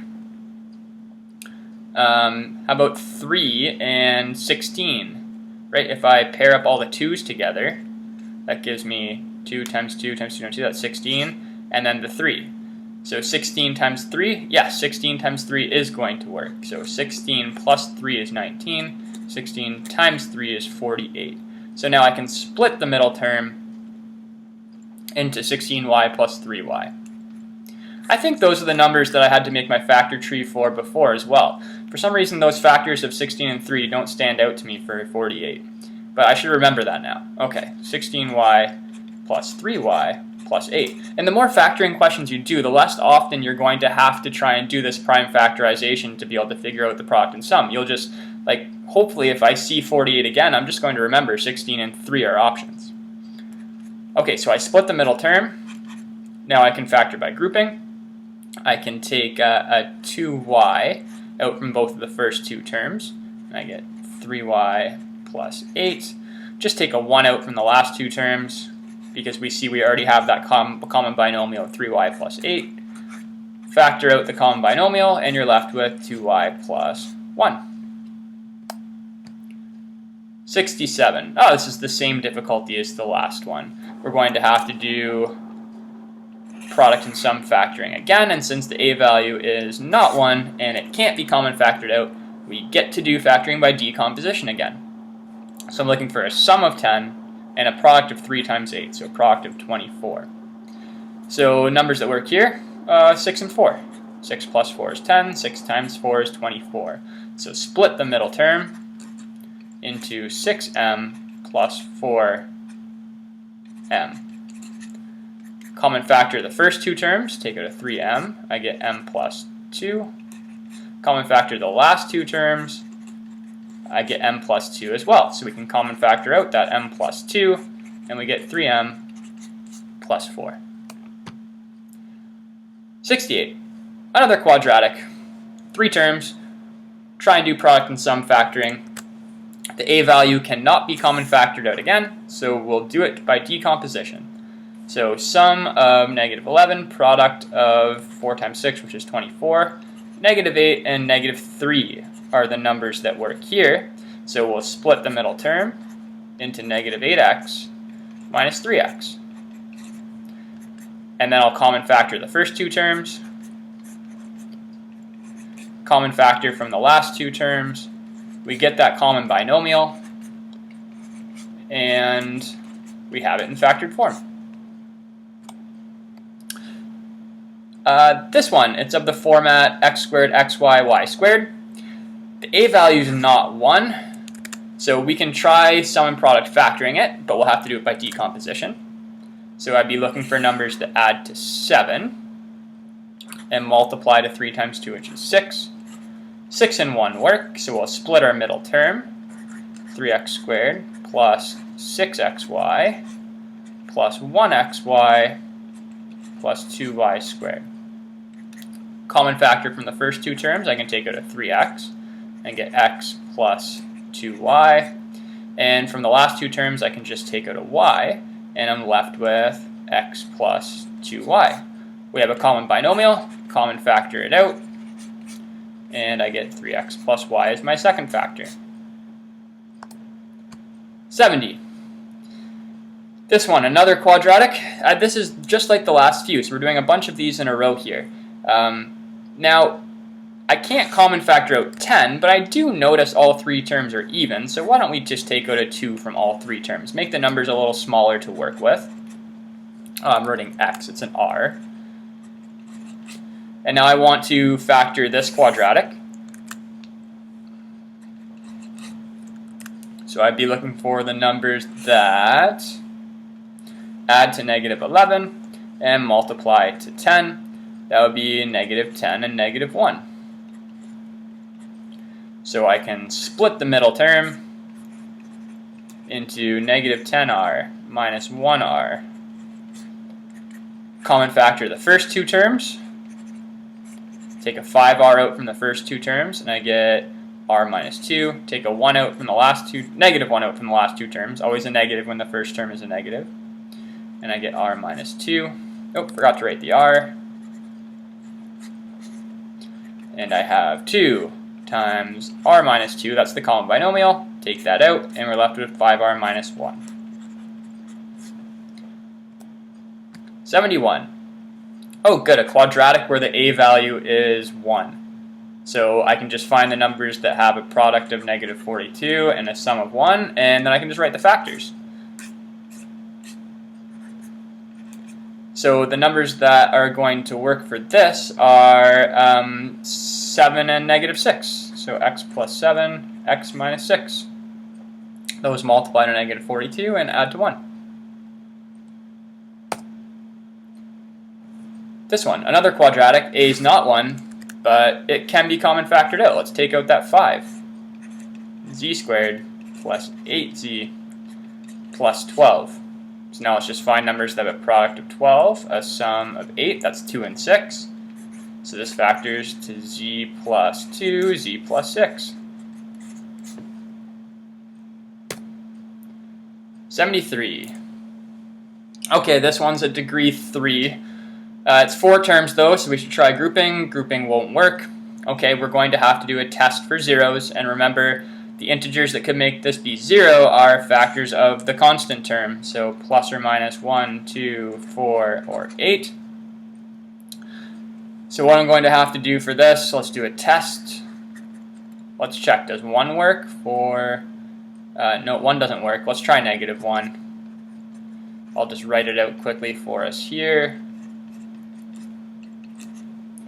And so we have negative 1 plus 3, that's 2, plus 6 is 8. Yeah, that's 0. So x plus 1 is a factor.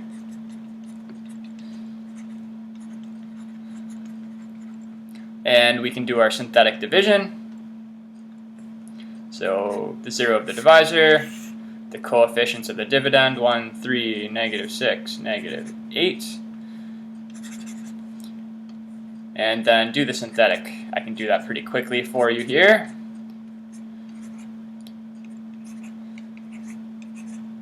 Okay, remainder, x to the 0, x to the 1. So the original polynomial was x cubed plus 3x squared minus 6x minus 8. That factors to the divisor. We divided it by x plus 1, and we got our quotient of... oh, I wrote 1 there. That should be a squared, right? X to the 0, x to the 1, x to the 2. Quotient is x squared plus 2x minus 8. And that's a quadratic that we could factor. Numbers that have a product of negative 8 and a sum of 2 would be 4 and negative 2. So it factors to x plus 4, x minus 2. 74. This one's degree 3, and there's nothing really we can common factor out, so we're going to have to do a test again. Now, this time the leading coefficient is not 1, so there's more than just factors of 3 that could make this be 0. It's factors of 3 over factors of 4. Now, I would always try the factors of 3 first, so plus or minus 1 or 3. But each of those could be over the factors of 4. So 1 could be over 1, 2, or 4. So we'll have to add 1 over 2 and 1 over 4. And 3 could be over 1, 2, or 4. So we'll have to add 3 over 2 and 3 over 4. Now these are all of the possible rational zeros. That's something called the rational zero theorem. Those are all of the possible zeros. Up to 3 of them could work. Maybe none of them work. But that would be a bad factoring question. Because in order to be able to factor this, at least one of them has to work. So let's do a test. Let's try 1 first. Does 1 work? 4 minus 7. No, 1 doesn't work. How about negative 1? Let's test negative 1. 4 times negative 1 cubed minus 7 times negative 1 minus 3. That would be negative 4 plus 7 minus 3. That's 0. So once again, x plus 1 is a factor. So we can get it into factored form by dividing it by x plus 1. So let's do the synthetic. 4, don't forget your 0, negative 7, negative 3. This is for the x squared term that this is missing. Now do the synthetic. 4, negative 4, negative 4, 4, negative 3, 3, 0. Remainder 0, that's good, means we did it right. The constant term, the x squared term. So the original polynomial, 4x cubed minus 7x minus 3, it can factor to x plus 1 times 4x squared minus 4x minus 3. And then this quadratic, we'd check and see if we could factor it further. Are there numbers that have a product of negative 12, a times c, and a sum of negative 4? Yep, negative 6 and 2. So we would split the middle term, right? Since the a value is not 1, we have to do this by decomposition. Split the middle term into negative 6x plus 2x. And common factor from the first two terms, I could take out a 2x. And I'd have 2x minus 3. Can't take out anything other than a 1 from the last two terms, but write that so that you can see the common binomial that we can take out. And we get 2x minus 3, and then when we factor that out, we're left with 2x plus 1. There we go. So that's our factored form version.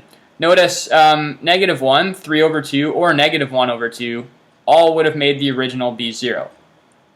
So we found negative 1 worked, but 3 over 2 or negative 1 over 2 would have also worked. And those are in our list. So it doesn't matter which one of those you found, you'll get to the same final answer. This one, oh good, factoring by grouping is going to work for this one. I can take out an x squared from the first two terms, and I'd have 4x plus 3. Take out a negative 1 from the last two terms, I get 4x plus 3. Common factor out the common binomial. Notice this is a difference of squares. I didn't want to erase all of that. The x squared minus 1 is a difference of squares. It's an x squared minus a 1 squared, so that factors to x minus 1 times x plus 1. That was a good quick one. 76. Oh, this one's a quick one as well. We're just looking for numbers that have a product of 22, right? This is just a quadratic, a value of 1, and a sum of negative 13. Once I find the numbers, I can go right to my factors. The numbers that work here, I think, are negative 11 and negative 2. Negative 11 times negative 2 is 22. Negative 11 plus negative 2 is negative 13. So negative 11 and negative 2. This one, okay, we've got some bigger numbers for this one. Does anything common factor out? Doesn't look like it. It's a quadratic, so we'll do sum and product factoring. So we're going to need to find numbers that have a sum of the b value, so a sum of 15, and a product of 7 times 18. What's 7 times 18? 7 times 10 is 70. 7 times 8 is 56, so 126. Okay, so these numbers may be a little bit more difficult to find. So let me split up 126 into its prime factors. Well, I know 7 and 18 are factors of it. Oh, I meant to put negative 126 here. Negative 126. Okay, so 7 and 18 work. We know that because that's where it came from. And then I could split that into 2 and 9. So maybe 14 and 9. Oh, that's not going to get me there. Let's split up 9 into 3 and 3. Okay, it's now in its prime factors. 7 times 2 times 3 times 3. So 14 and 9 didn't work. Do 6 and 21 work? Yes, it looks like 6 and 21 are going to work if I do 21 and negative 6. So I found the numbers that work, so I can now split the middle term into those two numbers and factor it. So 7x squared plus 21x minus 6x minus 18. Common factor from the first two terms, I take out a 7x and get x plus 3. Take out a negative 6 from the last two, get x plus 3. And it factors to x plus 3 times 7x minus 6. This one looks difficult, but it's probably going to be easier than a lot of the ones we've done. It's just two terms. I can find them because they're separated by this addition sign. Just from those two terms, let's see what we can common factor out. They both got a 6. Great. They both have a factor of 2x minus 3 here and here. Take out the one with the smaller exponent, so take out a 2x minus 3 squared. And they both have 3x minus 1. Take out the one with the smaller exponent, the exponent of 1. And now I just have to divide both of those terms by what I common factored out. Let me get rid of this. Let's divide the first term by what we common factored out. 6 divided by 6 is 1. 2x minus 3 squared divided by 2x minus 3 squared is 1. 3x minus 1 squared divided by 3x minus 1 is 3x minus 1. Now let's divide the second term. Let's divide this one by what we common factored out. 6's cancel. 3x minus 1's cancel. 2x minus 3 cubed divided by 2x minus 3 squared. That leaves me with one factor of 2x minus 3. And then just simplify inside the brackets here to make sure you're in fully simplified factored form. And so I have those first few factors are just staying. And this last one, collect your like terms. 3x plus 2x is 5x. Negative 1 minus 3 is negative 4. 79. Oh, good, a nice easy one in here. Let me change back to white writing again, sorry. Just common factor both terms. I can take a 5x out from both terms. X minus 3y. That one was easy. Nice quick one. 80. Okay, this one is, it's a quadratic. We're going to have to do sum and product factoring, and I can't common factor out the a value, so we'll have to do decomposition. I'd be looking for numbers that have a sum of 47 and a product of 10 times negative 15, so it's negative 150. Well, I know 50 and 3 multiply to 150. I need it to be negative. Let's make the 3 negative so that it satisfies the product and sum. That wasn't too bad to come up with, so now we just split the middle term into 50x minus 3x, and then factor by grouping. Take a 10x out from the first two terms, and I get x plus 5. Take a negative 3 out from the last two terms, we get x plus 5. Common factor the x plus 5, and there's 10x minus 3. Okay, we're 80% done. We're 4/5 of the way. 81. It's 3 terms, it's degree 4, but notice they all have x's. We can common factor out an x squared. And 5 goes into all of them. Let's take out a 5x squared. That's going to make this question a lot easier. So divide each of them by 5x squared, and I get x squared minus 2x minus 15. Now this is a quadratic that has a leading coefficient of 1.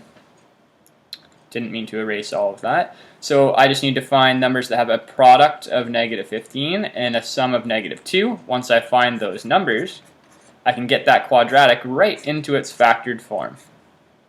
So the numbers that satisfy that product and sum are negative 5 and 3.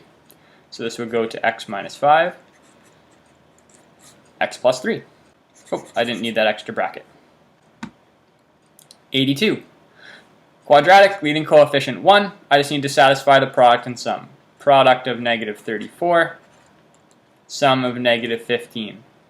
So numbers that multiply to 34, 17 and negative 2. Oh, negative 17 and 2 are going to work. And since the leading coefficient is 1, I can just go right to my factored form, x minus 17, x plus 2. These ones are getting quicker. Quadratic, 3 terms. We can sum and product factor it. A value is not 1, can't be common factored out. So we're going to have to do this by decomposition. Numbers that add to 19, multiply to 5 times 12, which is 60. Okay, so what numbers work here? 10 and 6? No. Let me just split up 60, because I'm not seeing the numbers that work right away. 6 and 10 don't work. This can split into 2 and 5. 12 and 5 don't work. How about 30 and 2? No. Okay, let's split this further. 2 times 3. Okay, so my prime factorization, let's figure out what pair of numbers here work. So how about 6 and 10? No. How about 15 and 4? Yes, if I pair those two and those two, 15 and 4, that works. 15 and 4. So I can split the middle term.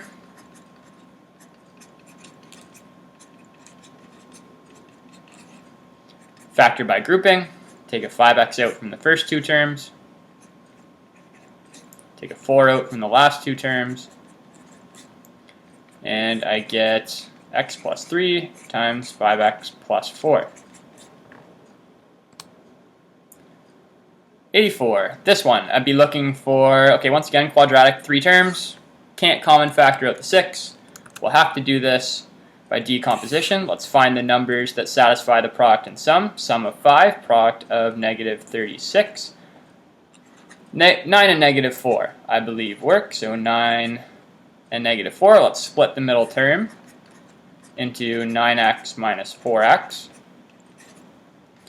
And common factor from the first 2 terms, I could take a 3x out and get 2x plus 3. Take a negative 2 out from the last 2 terms, get 2x plus 3 again. Common factor the 2x plus 3, and we have 3x minus 2. 85. All I can do is common factor this one. I can look at the coefficients. I can take out negative 3 from both of them. They both have x's. Take out the one with the lower exponent, so take out an x squared. They both have y's. Take out the one with the lower exponent, so take out a y. Divide both of them by what we took out. So negative 9x squared y squared divided by negative 3x squared y. Negative 9 divided by negative 3 is 3. The x squareds cancel. Y squared divided by y is y. Now I have 3 divided by negative 3, that's negative 1. X cubed divided by x squared is x, and the y's cancel. Let me close my bracket earlier there. There's that one done. 86. I notice I could common factor out a 2. That's going to make these numbers easier. Now I have a quadratic where a value is 1. Just find the numbers that have a product of negative 12, a sum of negative 4, and then I can go right to the factored form. So the numbers that work here would be negative 6 and 2. So x minus 6, x plus 2. 87. So this one, I notice all of the terms have a y. Let me start by common factoring out that y. I have 4x squared minus 25x plus 25. Now in here I have a quadratic. And this quadratic I'd probably have to do sum and product factoring for. So I'd want to find numbers that have a product of 4 times 25, so of 100, and a sum of negative 25. So I think the numbers that work are negative 20 and negative 5. So I'll split the middle term into negative 20x minus 5x, and then factor by grouping. So take 4x out from the first 2 terms, get x minus 5. Take a negative 5 from the last 2 terms, get x minus 5. And then common factor out that common binomial of x minus 5, and we're left with 4x minus 5. So that one wasn't bad. It just had that extra y with each of the terms at the beginning that we had to common factor out. So always check for common factors first. 88. This one, all I can do is common factor. They both have x's. Take out the one with the lower exponent. They both have y's. Divide them both by what we took out. So x to the 4y divided by xy. X to the 4 divided by x to the 1 is x cubed. Y divided by y is 1, so they cancel out. Plus 8, and then that xy cancels with that xy. Done. Well, actually not done. This is... I almost didn't notice. That's a sum of cubes. That is an x cubed plus a 2 cubed. So we can factor that further. Use your sum of cubes rule. That factors to x plus 2, x squared minus 2x plus 4. Now that one's done. 89. Normal quadratic, a value 1. Product of negative 90, sum of negative 1. So the numbers that work there would be negative 10 and 9. So this factors to x minus 10, x plus 9. 90. This one, all we can do is common factor. Looking at the coefficients, 17 goes into both of those numbers. They both have x's, so take out the one with the lower exponent. Now divide both of those by what we common factored out. So let's divide this term by this. 17 divided by 17 is 1. x to the 2 divided by x to the negative 5 is x to the 2 minus negative 5, which is 7. Next term, 51 divided by 17 is 3, and x to the negative 5 divided by x to the negative 5 is 1. They cancel out. And in the final answer, we should take that power of x to the negative 5 and rewrite it as 1 over x to the power of positive 5, so that our final answer only has positive exponents. So really what happens is that power just moves to the denominator of the expression. So 17 x to the 7 plus 3 over x to the 5. 91.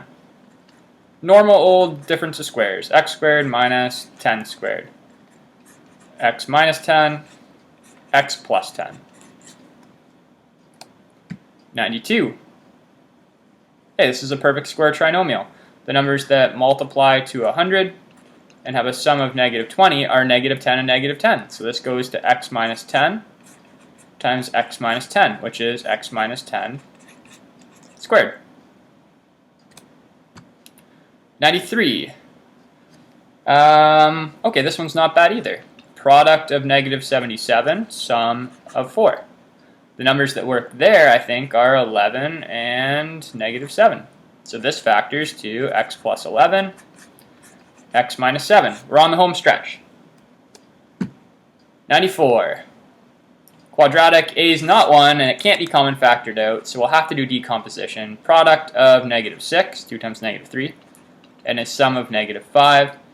Negative 6 and 1 are the numbers that work, so let's split the middle term into negative 6x plus x. And then common factor from the first two terms. Common factor nothing but a 1 from the last two terms. Common factor out the x minus 3. And there you have it. 95. Oh, we can common factor out that 3 to make this easier. So divide each of them by 3, and now find numbers that have a product of negative 10, a sum of 3. Since this has a leading coefficient of 1, we can go right to the factors. The numbers that work are 5 and negative 2. They satisfy the product and sum, so it factors to x plus 5 times x minus 2. 96. All I could do is common factor out a 2x. And then I would have, divide them both by 2x, I'd have 1 minus y squared. Oh, and this is a difference of squares. It's a 1 squared minus a y squared. So that would go to 1 minus y times 1 plus y. 97. I could common factor an 8 from all three of those terms to make this easier. So 2x squared minus 5x minus 3. And I think we just did one like this. Product of negative 6, sum of negative 5. Negative 6 and 1 work, so we split the middle term. 2x squared minus 6x plus 1x minus 3. And then factor by grouping. Take out I should do a square bracket. Take out a 2x. Get x minus 3. Take out a 1. Get x minus 3. And then we have 8. 2x minus 3 times 2x plus 1. These have all been easy lately. I feel like I remember putting some difficult ones in near the end. Okay, this one is actually one of those hidden quadratics again. This one actually, I'm going to do something tricky with this one. Let me rewrite this as 4x to the 4 squared. Minus 8 is 4 times 2, right? So I'm going to write it as 2 times 4x to the 4 plus 1. Hopefully you see why I did that. Let me say let k equal 4x to the 4. If I do that, look what we have. We have k squared minus 2k plus 1. That's easy to factor. Product of 1, sum of negative 2. The numbers that work are negative 1 and negative 1. So it factors to k minus 1 times another k minus 1. And keep in mind, each of those k's is actually a 4x to the 4. So I have 4x to the 4 minus 1 times 4x to the 4 minus 1. Now each of these are actually difference of squares. It's really a 2x squared squared minus 1 squared times the same thing. I could just put a squared up here. In fact, let me actually just do that. And now inside the brackets here, we have a difference of squares. It's a 2x squared minus 1 times a 2x squared plus 1. And this is all being squared. So I just have to put this squared on both of those factors. So 2x squared minus 1 squared, 2x squared plus 1 squared. That's not the only way to do this question, but just looking at it, that's the way I thought of doing it. 99. Okay, this one doesn't look too bad. I mean, it looks difficult, but if you notice right away, we have 3 terms. 1, 2, 3. And all 3 of those terms have an x squared minus 25. Perfect. Let's common factor that out. That's going to be the first thing I do. So let me take out an x squared minus 25 from all 3 terms. And I get x squared plus 7x plus 6 once I divide each of those terms by the x squared minus 25. This is a difference of squares. X minus 5 times x plus 5. And this is a quadratic, a value 1. I just find numbers that have a product of 6, sum of 7, and then I can write it in its factors. And the numbers that work are 6 and 1. So it factors to x plus 6 times x plus 1. Last question. So for this one, okay, so when I first looked at it, I thought, oh no, I hope we don't have to expand this binomial cubed. That would take a little bit of work. I mean, we could do it, and then we'd have to do some synthetic division. But I think then I thought, okay, actually notice we're going to be able to do something a little bit tricky here. Look at these 2 terms. If I were to common factor out a negative 9 from both of those 2 terms, watch what happens. X plus 4 cubed. Now divide each of these by negative 9, and I get x plus 4. Hey, look at that, a common binomial. We could common factor out that common binomial. So divide both of those terms, divide this term and this term by x plus 4, and then we should be able to go from there. So divide them both by x plus 4, and what we would get when we divide the first term by x plus 4 would be, oh, I'll need square brackets for this, x plus 4 squared. And now let's divide this term by x plus 4.